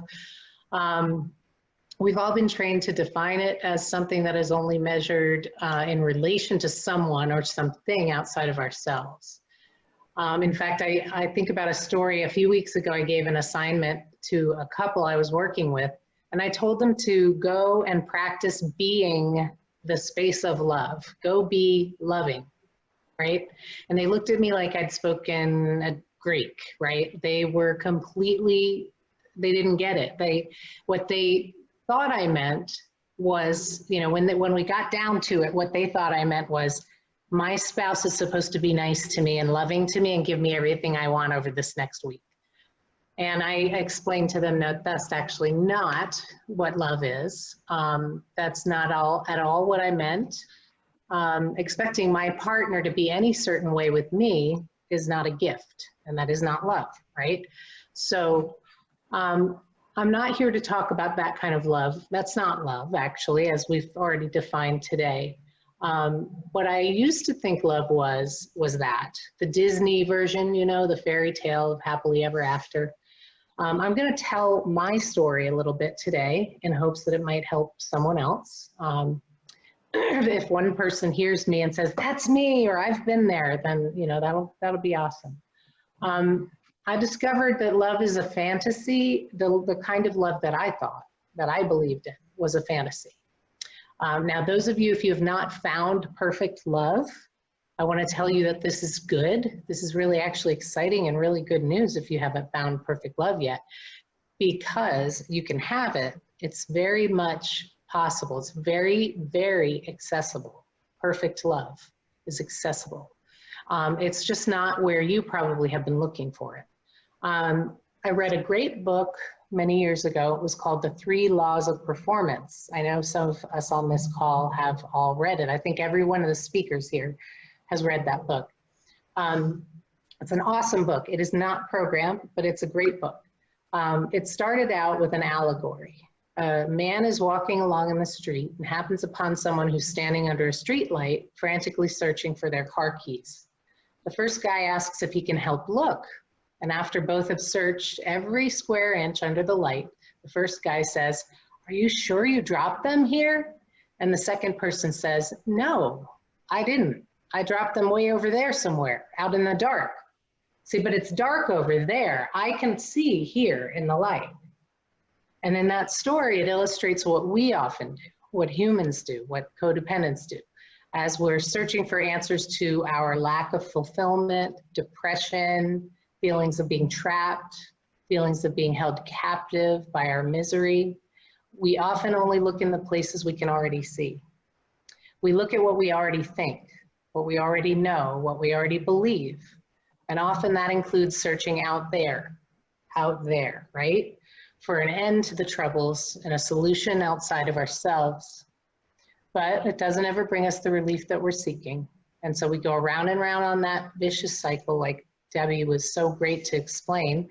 No matter how hard we try to find a sense of satisfaction externally, whether it be the next relationship, the next job, the next city, the next right therapist who can fix me, the next technique that I find that's going to work for me, we're always finding that our unfulfillment just seems to be right there with us. It just sits there. We desperately want to feel whole, complete, perfect, fulfilled. And most of all, I think we want to feel loved.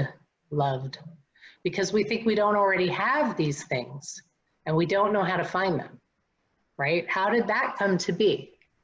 As a codependent growing up in an alcoholic and dysfunctional home, that was me, I was shown a good example of what healthy love wasn't, okay? Now, I'm not blaming my parents. I want to be really clear about that. My parents did the absolute best that they could with all of the knowledge and skills and many limitations that they had. But for the most part, my house was chaotic. It was very unhealthy. Through many painful experiences, I figured out that I had to protect myself. As a very young child, as a means of survival, I developed ideas about myself that were negative in order to create a good explanation for what I was going through. You know, I mean, my brain, basically, this is what we do. You need an explanation when something hurts or when something goes wrong, something is painful, right? We want to know why. And why, we think, it's not true, but we think that why will give us a way to control it in the future, right? So therefore, we maybe could survive this difficult world with a more predictable environment, right? So weirdly, as children, we're all, you know, we don't have frontal cortexes that are totally created yet, and we're a lot limbic system, which is the fight or flight response. And that's why we need our parents, as Brenton was talking about. That's why we need the nurturing from outside of ourselves to kind of teach us how to do that for ourselves. Some of us don't get that, and I really didn't. I developed ideas about myself to control the world around me, and thinking if I had an explanation, I could avoid future pain. And because I was very young, I was not able to see that big picture. I wasn't able to see that nothing that was going on was caused by me, an innocent child, right? However, I had to come up with these ideas. It's the only thing I could do to get through it, right?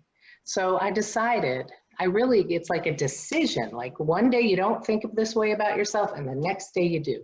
And I decided some pretty unloving thoughts about myself. I decided the only explanation I could come up with about why things were happening around me and to me that were very painful was that there was something wrong with me. I must be defective. I'm not enough. I'll never be enough. I'm not worthy. No one will ever want me. No one will ever love me. I'm a totally unlovable person. And ultimately, I will be abandoned. Now, those are pretty common, you know, conclusions that people come to when they go through pain. So, you know, ask yourself if you have gone there yourself. Ask yourself if you have ever told yourself those things about yourself. Most of us probably have. They give me an explanation at the time for the difficulties that were going on around me. So somehow that's all my brain needed at the time, so that I could develop strategies to survive the pain, right? You need to be able to survive. So I created strategies so that I could compensate for the negative conclusions I created about myself. They were painful. These were painful things that had happened in my life, for sure. I mean, violence and abusive, you know, experiences, really scary for a child. But the pain of the self-hating narratives that I just read to you, the something wrong with me, I must be defective, I'm not enough, I'm not worthy, I'm not lovable, people will never love me, ultimately they'll leave me.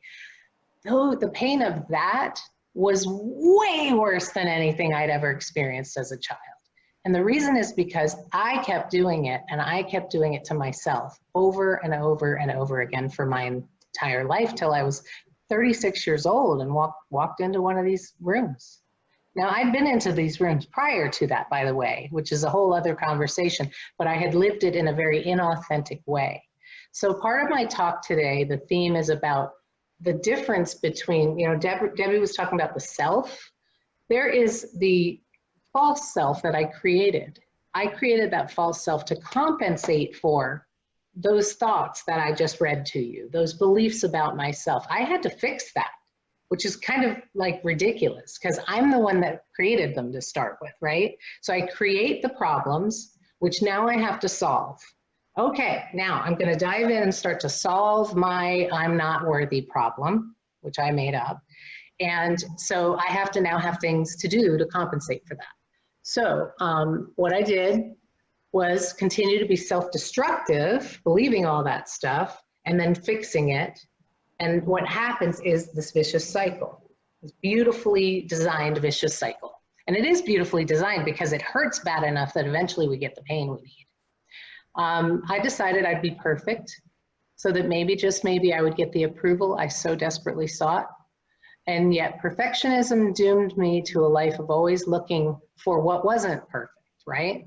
In myself, in those closest to me, and in life itself. Life was never going to be enough. No one around me was ever going to be enough because the kind of perfection I was seeking doesn't actually exist.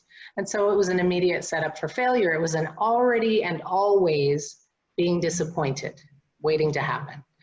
I decided I would be independent. See, if I'm independent, then I'd be okay with not needing anyone or anything. And there weren't too many people around that were going to be very dependable at the time. So it was a perfect strategy for me to survive. The downside of independence, by the way, though, is that it makes relationships pretty hard. When I walk around in my marriage like, you know, I don't need you. When I'm in my independence like that, my husband doesn't really have any room to contribute, to connect with me, because I don't need him. Being independent also doomed me to never getting, this is really important, I never got the help that I actually needed, like as a kid and growing up, developing. Because to my parents, to the teachers, to the coaches, and to anyone else who might have had something to share or teach me, I didn't need anything. You could ask my mother right now. You know, what was Liza like? Oh, she was the kid that nobody had to do anything with. She figured it out herself.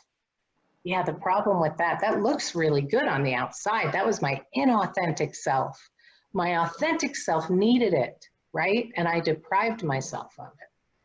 I would be tough. I would be able to handle anything and never show my vulnerabilities. Now, I had to be that way. I had to. There was some crazy stuff going on in my household. But vulnerability is a necessity. It's an ingredient for intimacy, right? So as a grown-up, if I live in that inauthentic version of myself that I developed to survive my life, I cannot have intimacy.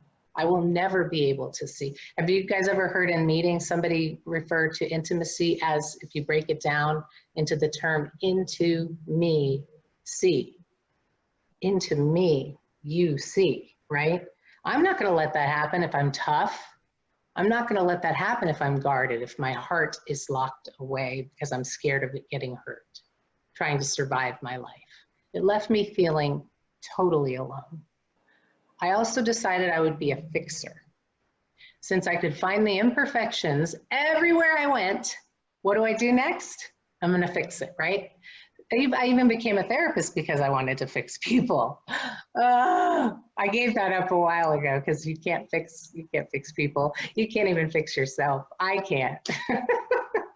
But the constant need to fix, all that did was doom those around me to be broken, right?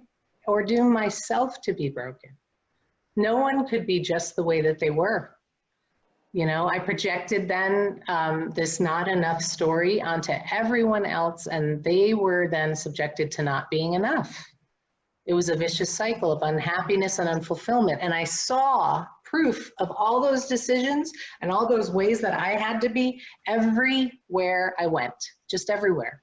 And I ignored all of the feedback, all of the very many activities of people loving me or being caring or connected to me. I did not let those count. No, well, that person, they're boring, right? Anybody that wanted to be with me when I was younger, especially, they were boring. And who was I interested in? That guy over there that likes her, not me. Why? Because that matches. That's a match for all those old low self-esteem stories that I had. All these compensations set me up in a world with a false sense of self. It was all designed to survive and solve the problems I created for myself, right? But as long as I was already and always not enough, just waiting to be discovered in any relationship, I was always going to prove this story true. And one day, about 14 years ago, I had what I call a bathroom floor moment. I was lying on my bathroom floor in the worst emotional pain of my life, wanting to die, after I'd just gotten separated from my husband. And a tiny little voice broke through the sobbing and sobbing and sobbing. This tiny little voice said, "I love you." And I was, I didn't know what to do with that, right? Because it didn't match. It didn't make any sense. I didn't know who it was at first. I thought that if God were speaking to me, it would be a bigger voice. It would be a more obvious voice. This was a very still, small, and peaceful voice that spoke to me. And it was my own voice, but it wasn't the me I had known myself to be. The me I had known myself to be was all that other stuff, that false self. It was the voice of my inner self, my wise mind is another way to say it, or my higher self. Now that love was something I had not felt in a very, very, very long time, maybe never. I don't know if I'd ever actually felt it, but it was a peaceful experience that got me up off the floor. Then I called Ed and I was like, I was thinking about killing myself just now. And Ed was like, I'm glad you didn't. Get off the floor. He'll be speaking in a little while. You're gonna love it.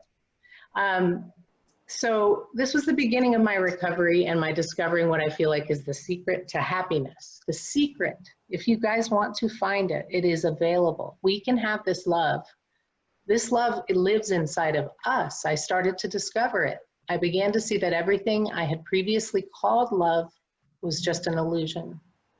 It was either need, like selfish need, or want, I want this, or obsession, or all those shoulds, you know, all these ideas. There's just a bunch of ideas is what love was to me.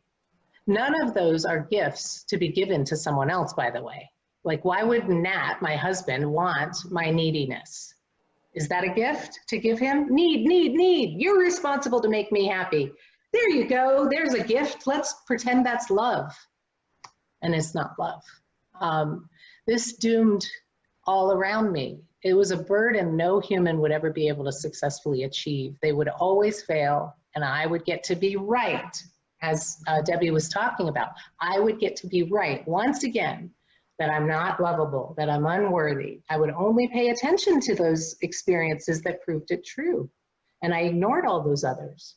So around and around that vicious cycle went until it started to unravel as I worked the 12 steps. I began to discover that the only people that I could possibly attract when I was walking around already believing I was not enough were people who helped me fulfill on this lie. I would ignore anything that didn't fit the narratives, like I said. I would only pay attention to things that happened that reinforced it and didn't prove me wrong, because people don't go around proving themselves wrong, right? That's weird. That we don't walk around going, maybe I am worthy. No, we don't. We're already convinced we're unworthy. Then we try to fix the unworthiness, pretending that we think it's going to work, and it never works. It always proves out the story we wrote, the story we said. All my stories about not being good enough were wrong. They were wrong, but I didn't know that, right, until I got into recovery. And the thing about that is that once I had that, and then I think I'm going to go find love, no amount of love could ever have quenched my thirst. I wouldn't have recognized real love even when it was right in front of me.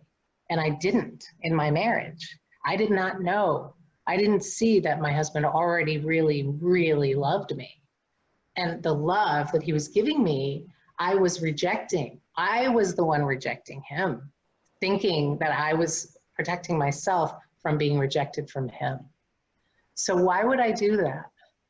It wouldn't be possible to receive love doing what I did, right? But I did that all just simply to protect myself and survive. And I got through life. And when I got to 12-step rooms, I started to have the ability to see that I'd been living my life at the effect of all those old ideas. It wasn't the violence that I had witnessed and that I had experienced and been victim to. It wasn't the chaos of the dysfunction that screwed me up most in my life from my childhood. It wasn't. I mean, I went through those things, but those things happened and then they ended. What continued was my own mind, committing to playing out over and over and over and over and over and over those old ideas. The Big Book of Alcoholics Anonymous says some of us have tried to hold on to our old ideas, but the result was nil until we let go absolutely. I think that might be the theme of today's talks. I think every one of us has used this, this quote. And I know Ed's going to speak about that also after lunch. This was a principle that was crucial. I had to embrace it if I was going to recover. Step 4 helped me see the error of my negative thinking about myself. I discovered that love was not the romantic notion I'd been dragging around since I was a kid. Real love had to begin with me loving myself, me accepting myself. In other words, me listening to that still small voice that spoke to me that day in the bathroom. And as they say, right, loving yourself warts and all, right? So looking at myself through my 4th step inventory gave me a way to see those faults, gave me a way to see my character defects in a way that I didn't have to use guilt and shame anymore.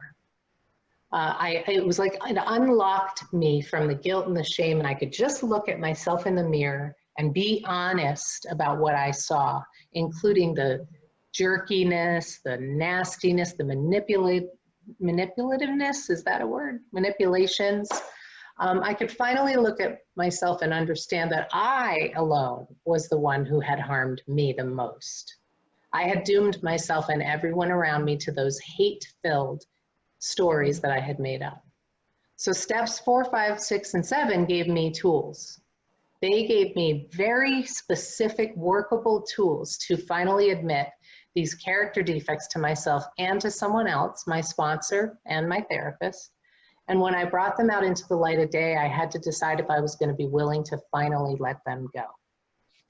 Because I could really see that these old ideas were costing me and those around me. I would never be fulfilled by anyone or anything outside of myself as long as I clung to these self-centered lies that I had told myself as a child, right? The dishonesties, just like Debbie was talking about. So I had to let all of them go. All of them, right? Because the result is nil, nothing, unless we let go absolutely. Because I saw that I would never be able to truly be loved until I could accept myself, until I could love this person with all of the things I didn't love about myself. I had to change that. I had to love them. And I decided that if I was willing to finally let them go, I could really see that these old ideas were costing all of us around me. So when I let them go, here's what I discovered. I discovered that little still small voice was right. And I had to admit that I had been wrong. And like I said before, we don't tend to do that. Codependents especially really don't like to admit that we're wrong, right? Because that's part of our survival. But what I was in a paradox. It was a trap of my own making, which I realized I have to actually say to myself, I was wrong. It's okay that I was wrong. I did the best that I could when I was a child. And now it's time for me to love myself. I needed to listen to that little voice in my head, the one that's still and small and peaceful, not the chaos, not the part that's always trying to fix everything. That part has to quiet down enough so that that still small voice of my authentic self, my love, can come forth. I started to listen to it. I started completing my steps. I got to step 7. And I had finally, at step 7, truly been able to release all of these old ideas. The new idea that I love myself filled me up completely, okay? There was literally no room for the old ideas and the old stories anymore. And then I made amends to myself. That was step 9. Now, when I say that I made amends to myself, what I actually mean is I wrote a letter to myself as though I was writing to someone else who I had hurt. Because, you know, for me, it would have been really easy for me just to kind of like think an amends to myself and keep it as an intellectual process. So instead, what I did was I wrote this letter as though I was writing to someone else, and I owned up to the terrible way I had treated her. I acknowledged how much pain I had caused her, constantly and chronically committed to criticizing and finding fault with her. I came clean about how mean I had been to her, how I had called her horrific names and hurled the worst of worst insults at her. I had withheld love from her. I had subjected her to always feeling like a failure. I promised her that I would stop this right then and there. I committed to her that I would never again prove out any of those old stories I'd made up about her.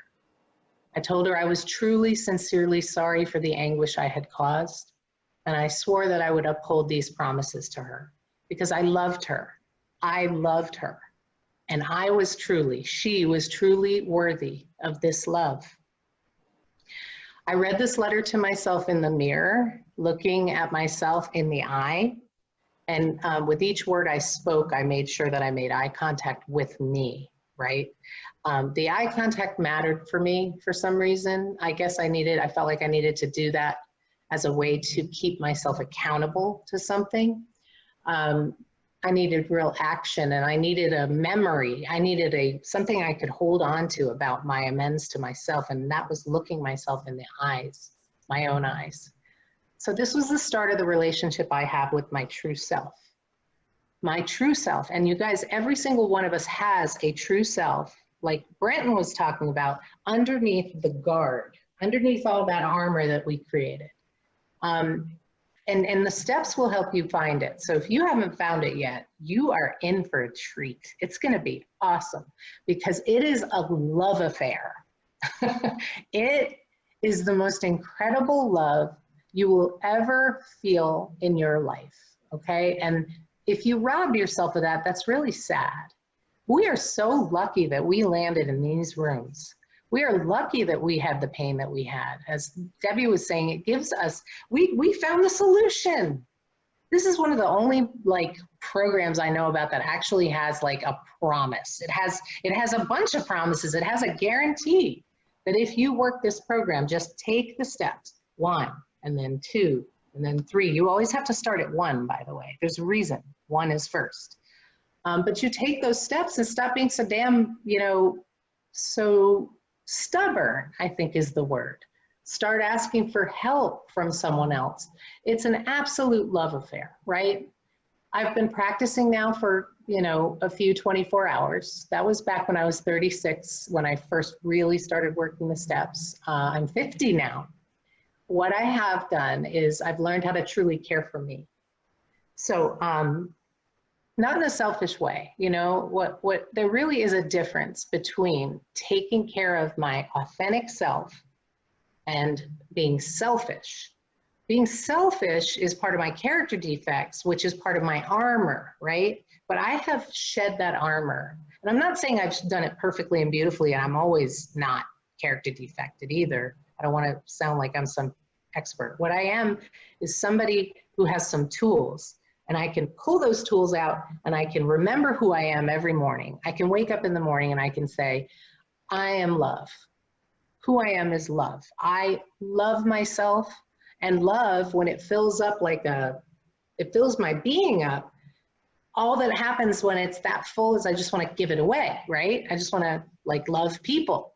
I can remind myself of that. Now I can't do that if I'm in fear. I can't do that if I'm lying to myself. I have to live in my true self. It's a love affair. It feels so good, you guys. So I invite you to discover your true self. And here are some of the things I've discovered in my relationship, my love affair with myself. Sounds so cheesy, but it's true. I swear, it really is like a love affair. Self-love means that when I find myself in circumstances that don't work for me, I speak up about it.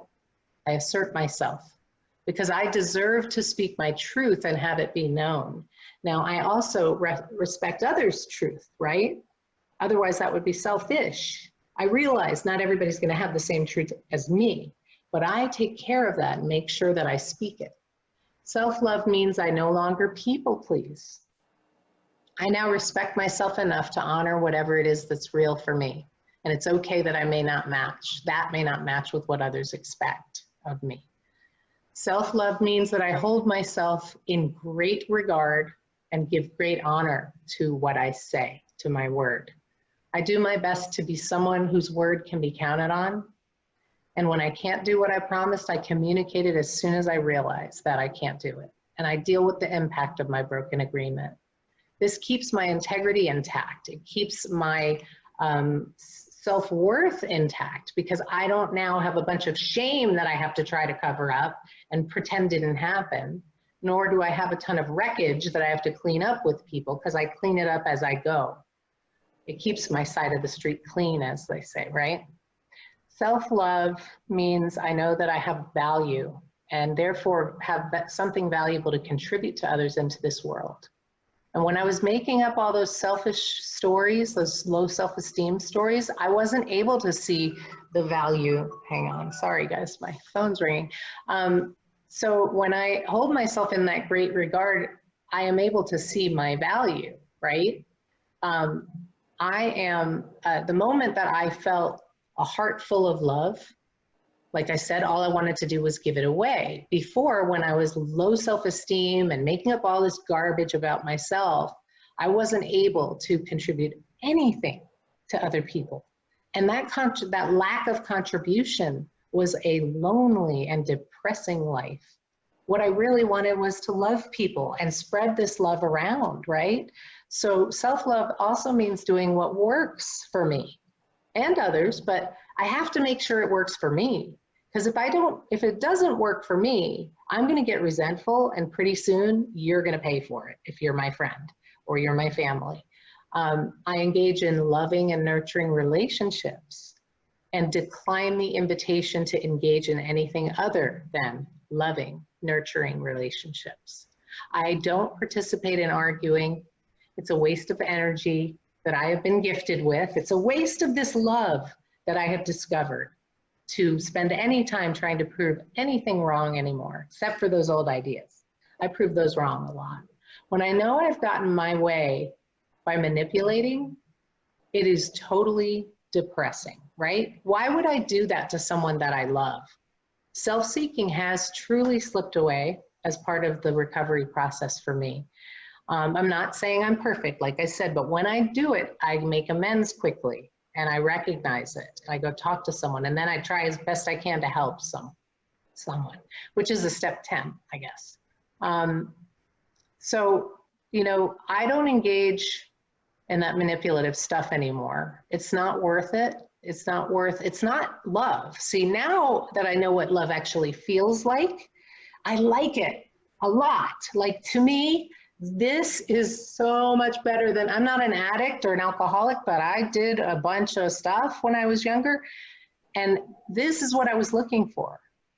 This wholeness, this completeness, this feeling of total peace of mind and acceptance of self and the way I can nurture myself now.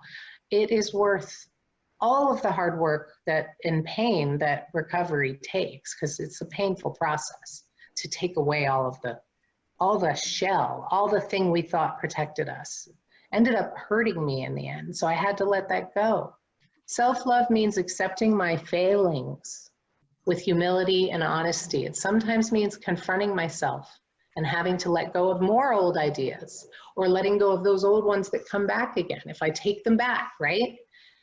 Sometimes they sneak up on me, right? But when this happens, I call this a slip, right? Same way an alcoholic might have a slip. And when one of those old ideas comes sliding back into my consciousness, I go back to the commitments I made to myself in that mirror, looking myself in the eye when I read that amends letter. And I remind myself of the love that dwells deep in my heart, which only I can access. Self-love means I see things as they really are. I don't engage in denial anymore. I've stopped trying to fix anything. And this is really seriously a big relief because that's exhausting. I'm no longer responsible to solve the world's problems, and people around me can simply be who they are. And the inverse is also true here. I don't spend time with people who think they have to fix me. I'm not broken, and there's nothing to have to fix. Self-love means I am emotionally available and surround myself with others who are emotionally available. I no longer chase after those who don't want to be with me because that wouldn't be a loving thing to do. Self-love is a gift to those around me. As Marianne Williamson said, playing small does not serve the world. There's nothing enlightened about shrinking so that other people won't feel insecure around you. Being full of love for myself is fundamentally different than being full of myself or self-centered. It's a true honoring of the gift of life itself. And really what happens naturally is when we are full of life and love itself, we want to share, we want to contribute, we want to make a difference. Self-love means I work my program, and my recovery comes before everything else in my life. It makes me available to those around me, and when I'm not putting my recovery first, I harm myself and others. Self-love is the highest form of love because it's the only, oh, check this out. This is the reason why self-love is the highest form of love. It's the only form of love I can actually experience ever, firsthand. It's the only love anyone will ever be able to feel themselves, is your own love. In other words, I can be present to your love, you being loving, but I can't experience it, okay? I can't experience your love any more than I can experience you peeing, okay? I can watch it, maybe, but that would be weird. But still, you know, I can, but I can't feel it. And so love comes from here. We've been looking for it out there. It's here, you guys. It's the only one, literally, in our entire lives. It's the only love that I will ever feel. So why have I been depriving myself of it? It feels so good when I connect with it. It's the highest, highest form of love. The good news, too, is that it's inside of me, so no one can ever take it away from me, except me.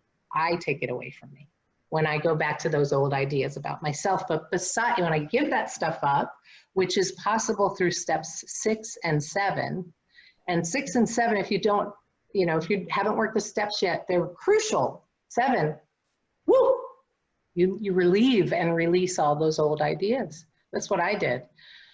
What I've discovered is that all along I was searching for this great, perfect love outside of myself. And the only place I would actually ever find it would be right here inside of me. I know it sounds cliche. It's kind of cheesy. It's like the Whitney Houston song, the name of my talk. I found the greatest love of all inside of me, right? It's a little bit cliche, but it's the truth, you guys. And it is what this program gives to those of us who are lucky enough to find it. Whether I'm around my friends, whether I'm around family, clients, strangers, when my cup runneth over, all I want to do is give it to others, right? Developing a relationship to my true self gives me access to the intuitive part of me, the intuitive part of the mind that the big book talks about in the Promises of AA, where it states that we intuitively know how to handle situations that used to baffle us. And that this intuition gradually becomes a working part of the mind. I now hear that still small voice regularly. If I actually listen to it and I follow the instructions it gives, which it usually only gives the next right thing, I never ever regret it. When I ignore it, when I ignore the counsel of my inner higher self, this love that I have, I always regret it because I get the pain that I need, which points me back to in the direction of living according to the higher self part of me.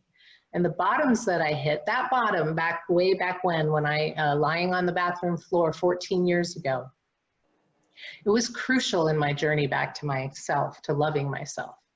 I had to become empty in order to then be filled with the sunlight of the spirit. I had to be. Without that crisis, I would have continued to believe the lies I had made up as a small child, which kept me imprisoned in a trap of my own making: isolation, resentment, fear, delusion. Forgiving myself of those errors in thinking, I am now free to live a life of love and share this love with others, including my husband, who we almost divorced over all that stuff. This has been the greatest gift I could have given myself. I want to thank you guys for allowing me to share my story and what I've discovered through the work of the 12 steps. And if you haven't worked the steps with a sponsor, by the way, that's really important, please consider doing so. I never would have gotten to where I am if it wasn't for Steph, my sponsor, who so generously showed me how to love myself, and Ed, who was my therapist at the time, who helped me put the new ideas I gained from the steps into practice in my life. Allowing someone else to finally help me, right, through working the steps, it was the most precious gift I could have ever given to myself, because this did direct damage. It literally damaged that old idea self, that old inauthentic self. It damaged her. It got rid of her. She doesn't really exist anymore. I pray that you've heard something in my story that speaks to you today, and that you'll find the same fulfillment by living the steps and the principles of the steps and living your life accordingly. My favorite quote illustrates how I choose today to live my life, and I want to leave you guys with it. I also have a handout that I can show you, or I don't know if I can attach it to this, but it's got like some old ways of doing things and then new ways that are built on self-love. So Tim, if there's a way for me to share it with everybody, I'd love to do that. But here's my favorite quote. It's by Helen Keller. Oh, my dog wants you to know she's here too. Security is mostly a superstition. It does not exist in nature, nor do the children of men as a whole experience it. God himself is not secure, having given man dominion over his own works. Avoiding danger is no safer in the long run than outright exposure. The fearful are caught as often as the bold. Faith alone defends. Life is either a daring adventure or nothing. To keep our faces toward change and behave like free spirits in the presence of fate is strength undefeatable. Thank you again for letting me share, you guys, today. And if you have any questions, we can talk about it in a bit. The best service is to be it, not to say it, to preach it, to shove it down their throats. That's the last thing we need to do. I challenge you to be it for 24 hours. Let me know how that works. Kick it over to Ed now. I got one more piece to kick out before. I met a long time ago with an older fellow with a few gray hairs who he said to me, Brenton, he said, "You're really afraid of the worst thing happening to your kids, aren't you?" And I said, "Yeah." And he goes, "Well, you don't have to worry anymore, because I'll tell you, the worst thing is going to happen to your kids." And I said, "What do you mean?" He goes, "Them. They are the worst thing that's ever going to happen to them." He goes, "Aren't you the worst thing that ever happened to you?" And I said, "Yeah." And I got from myself that all those worst things that I've done to myself, those things were what was necessary for me to grow. I needed all of them. I still need them. That's such a perfect segue, Brenton. Brenton knows how to do this without even trying. Yeah. The segue is to the person who was the worst thing to happen to me, because he handed me, and that's Ed Mackey. Uh-huh. All right. With that, Ed, the floor is yours. Well, everything that I was going to say has already been said. So where am I going to go from there? So I thought maybe I'd start with some of my story. And my story began on October the 13th, 1937. I was a really happy little fetus. I had all of my needs met. I had my food met. It was given to me through my mother, my umbilical cord attached to my mother. I was happy as I could be. I noticed that the space was getting a little tight, so I would kick at it to try to give myself some more room, but I was happy floating around in the amniotic fluid. I didn't have to breathe. I was just cool as hell. And then on October the 14th, I was forcibly expelled from that safe space. And when I was expelled from that space, and somebody's cut that cord to my mother, and somebody held me upside down and smacked me on the butt. And the place was full of bright light, and I wouldn't open my eyes. And then the guy slapped me on the butt, and I screamed bloody murder. I did not know what was happening to me. I was totally terrified. I was totally scared and totally pissed off. And I let them all know it. And then they took me and cleaned me up and handed me to this woman, and she stuck her breast in my mouth, and then I was okay. And so I stopped screaming. And so that was my first experience with codependency. And I kept on being codependent for a long time because I was terribly, terribly frightened and angry. And I didn't know at that point in time that my basic instincts that create life were exceeding their proper function. I have a security instinct, a sex instinct, and a social instinct, and they were all out of whack because sometimes little boys are born with erections and little girls born lubricating. And so there was my social, sexual, and the other instinct out of whack. And there was my PTSD right off the bat. I know that PTSD is a very popular diagnosis these days, but remember, it's just a label. Now, after that, I learned that my security instinct and my social instinct were the responsibility of my mother, because I couldn't do anything on my own. And I kept looking for security. I went looking for security and my social instinct and my sexual instinct outside myself for many, many years. Now, Otto Rank, who was one of Freud's pupils who broke with him, described all neuroses as a result of the birth trauma. And Rank broke with Freud and was kicked out of the Vienna Psychoanalytic Society. But he came to the United States and lectured, primarily at the University of Pennsylvania. And there was a lady there who was head of the social work program at the University of Pennsylvania, a lady named Jessie Taft, who became enamored with the work of Otto Rank. And she founded what is called the Rankian School of Social Work. The only other school of social work based on the work of Otto Rank that existed in this country was at the University of North Carolina at Chapel Hill.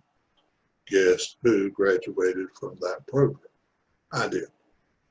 Now, to give you a little bit of stuff, Rank was the first person to propose that separation from outworn thoughts and feelings and behaviors is the quintessence of psychological growth and development. The first mention of the words here and now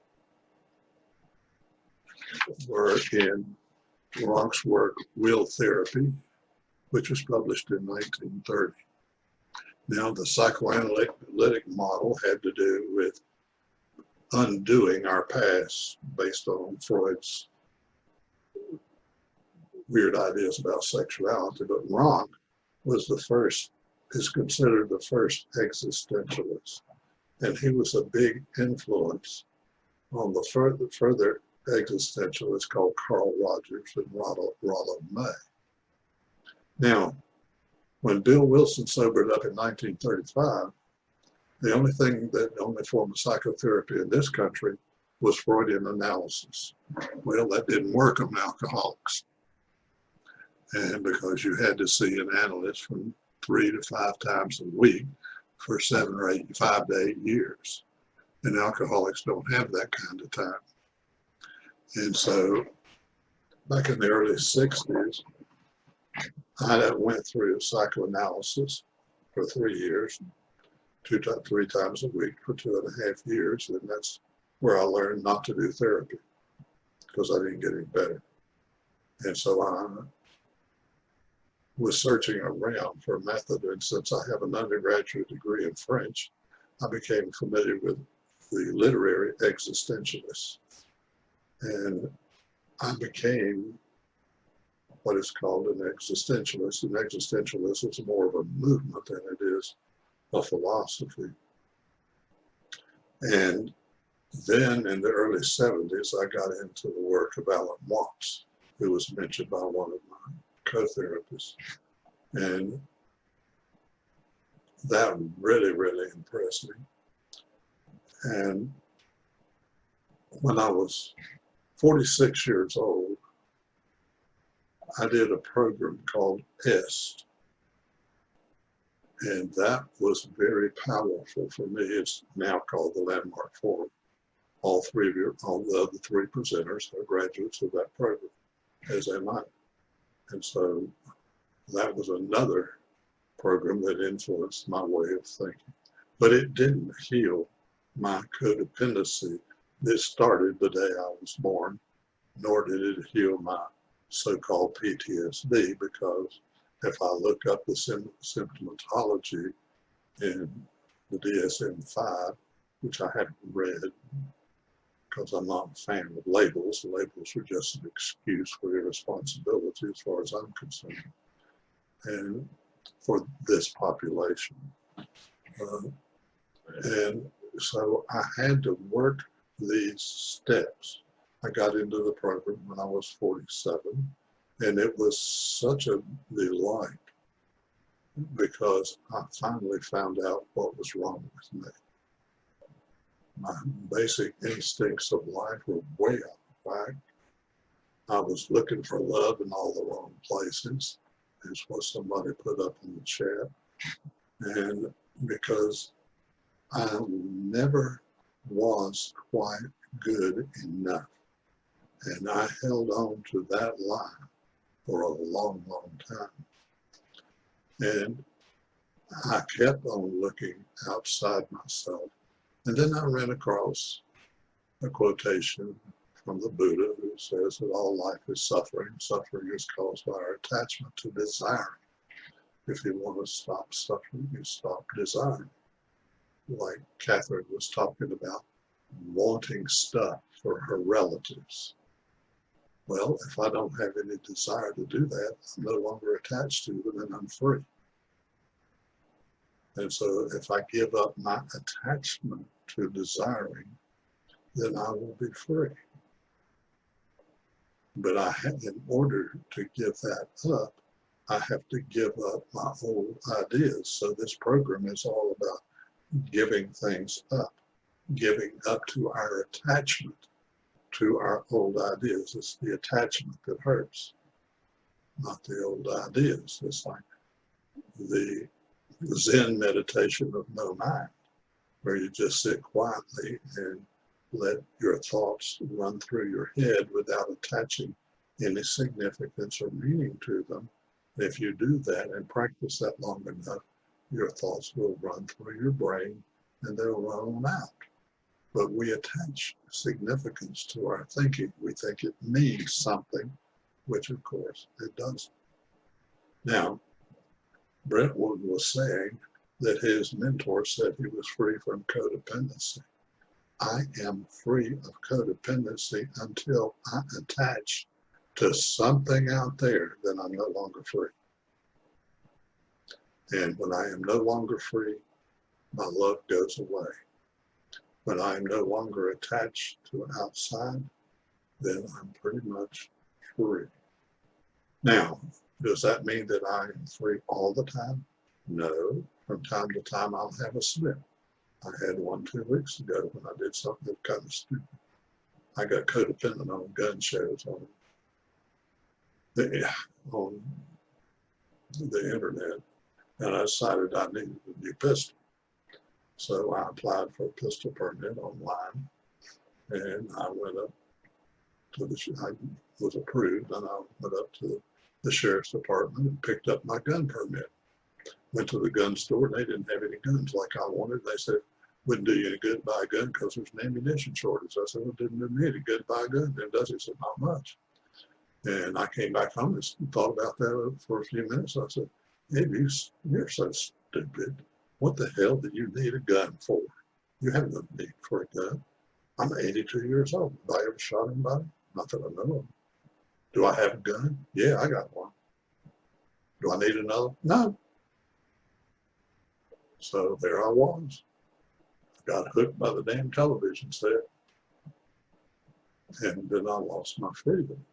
Now, if I give up all of my old ideas, then I get to nothing. Now, what gets created out of nothing? Anything can be created out of nothing. It just tells us in the landmark form. Now, for me, and this is just for me, when I am at nothing, then what shows up for me is the state of being called love. And at that point in time, I am present to the spark of divine that probably exists in all of us. So then I am in a state of grace and a state of love. And I am not unique, and that is something that is available to all of us. All we have to do is to stop the attachment to desire. Because I'm looking for something outside myself to make me better. And it's never out there. It's always an inside job. And so as long as I remember that and stop looking outside myself for the solution to my instincts of life, I will remain peaceful and calm. And there will be nothing missing inside me. And I am content and my life works. But as soon as I get into fear about what hasn't happened yet, I become self-centered, dishonest, and inconsiderate. And I will find no peace until I let that go. And the way I can let it go is to take my inventory and leave other people's inventory alone, because other people are not the problem or not the solution. Okay? Liza was quoting Jerry Willard a while ago, who happens to be my sponsor. And he said, all things, all living things are either growing or dying. Which do you wish to be? And as long as I continue to grow, then I will feel that peace, that love, and the gratitude. And you can't imagine how grateful I am to have all of you in my life. It has been the most gratifying experience in my whole world. I love all of you, And I really feel my life is complete to have been a small part of the recovery of the three previous speakers. It's been one of the joys of my life. I love you too. Okay, thank you. I'm so grateful for you. And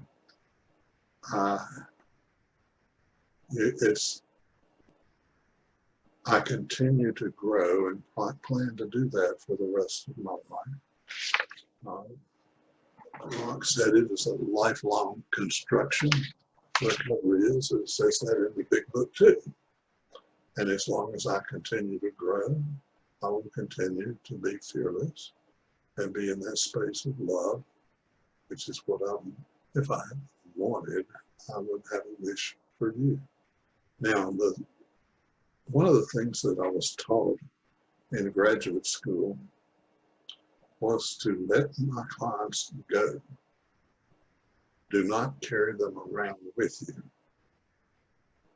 Now, even though I love you, I cannot carry you with me because I would lose my love if I tried.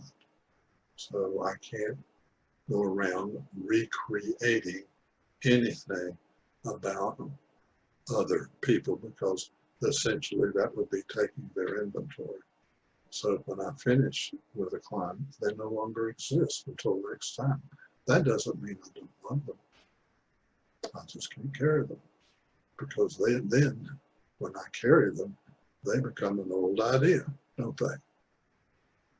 You know, in our relationships with others, we don't know what they're thinking or feeling. And so what we do is we make them up. We invent them. And then we have an expectation that they live up to our creation. And they can't do that. They don't know how. And it's all about my self-will and right. As the big book says, the alcoholic is a prime example of self-will run riot. Okay? And so on the day of my birth, self-will was gone. I was totally at the effect of other people. I learned to survive. And I learned to survive by learning how to manipulate and control those around me. And I lost my sense of self. And then I was always alternating between the past and the future, which is what I lose. Helen once wrote a book that said, "Be here now." And I would admonish all of you to be here now, because unless you're a cosmic physicist, now's all you got. And so anytime you're out of the now, you're going to be in pain, because now is all there is. Now, if you truly, truly want to be free, it's important to not even attach to your own life. And then there is absolutely no fear. That's hard to do because we think our life is significant. Don't think so. As Werner Erhard discovered, life is empty and meaningless, and it's meaningless that is empty and meaningless. The only meaning I have in my life is what I create for myself. And for me, the meaning of my life that I have created, I don't know about y'all, but what I have created is a life defined by the 12th step of the program, carrying the message and practicing the principles in all my affairs. I don't get to pick and choose. Now, I never did have any self-will. That to me was a myth. I go along with Nietzsche on that, and also on neuroscience, that the self-will does not exist. I was always thought I was operating out of self-will, but I wasn't. I was operating out of my old ideas. And so I was, as the big book says, the alcoholic is a prime example of self-will run riot. That's the illusion that I was operating out of that I call self-will, which nearly destroyed me. Because I always wanted what I wanted, and I was willing to go to any length to get it. It took me until I was 47 years old to even get into the program. And now I am so grateful that I did. And I am so grateful to be able to be back into it and to be on this call today. I love you all, and I thank you all so very much. And I'm going to turn this back over to Tim. We love you. Hold my precursor before he said what I was going to say. We love you, Ed. Totally. Absolutely. So much gratitude for you. Thank you. Thank you. Thank you, Ed Mackey. Ed, you've been talking since 9 o'clock this morning. Yeah. You've talked through all of us. You can't imagine how grateful I am to have been part of all of this, to have been part of all of your lives. It's really such a gift to be in that position, isn't it? Yes, it is. Mm-hmm. Yeah. And what I love about this work, I love this, that like, you know, the codependent dysfunctional family is a intergenerational pile of shit that just piles, you know, deeper and deeper as the generations go on, unless someone changes it. And then I got in recovery, and what I saw was basically that the way that recovery works with, you know, I've got my sponsor, and then I've got my grand sponsor, and I've got my great grand sponsor. That's the intergenerational solution, right? Like we got the problem, and then we got the solution. And it's just such a beautifully designed program where the sick people get to actually get well enough to be able to help somebody else. Yes. For today. As the Rotary Creed says, service to others is the greatest work of life. Yeah. Yeah, I want to challenge y'all. Anyone who has had a sponsor, worked the 12 steps at least once through, and you haven't been a sponsor, you're just being a self-centered asshole. Sponsor people. Sponsor people. It'll give you your life. You'll get your recovery at such a different level. And you thinking that you can't do it, or you're not good enough yet, or you don't know enough shit, that's all just more of your garbage. Right, Ed? Why do you think I'm still working? We won't let you quit. Well, that too, and it's good for me to be able to continue to share this work.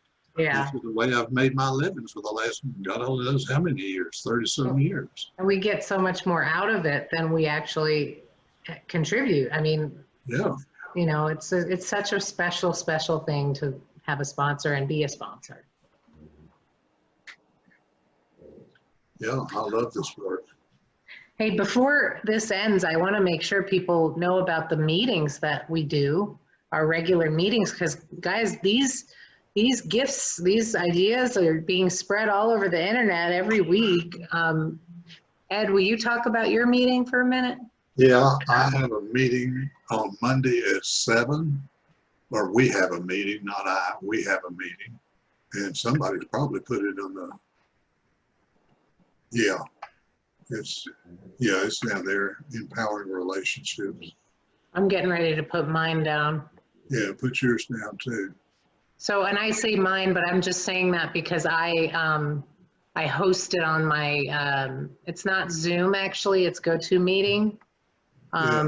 So anyone who wants to participate, I just added it. Anyone who wants to participate, you can either do it through your smartphone or your computer or your regular telephone. You can just dial in and you won't have the video, but you would be on audio. It's Tuesday at 7:30. The Monday night meeting, the Tuesday meeting, these principles we talked about today are all over those meetings. So if y'all, join us, please, because without you, we're just a bunch of self-centered people who think we know it all. Yeah. And these are open Yeah. meetings to anyone who wishes to participate. At least I mine. want to give a shout out to Tim, because this Yeah. seminar came out of the Monday night meeting where Tim is our moderator and host, because he's our tech guy. I mean, he's the one Yay, who knows how all Tim. this works. So this is Engaging. It's a beautiful thing we have. I'm glad Liza mentioned the meetings, those 2 meetings. There's something very special about those 2 meetings that, if it isn't clear to anybody, is that these meetings are where we go into stuff. They are where you go into stuff. We talk about things, and we don't hide from ourselves there. We pull it out, and it's beautiful, and you get so much from it. It has been an absolute wonder for my life, and each and every single one of you has as well. So I'm just grateful that we were able to do this and share this.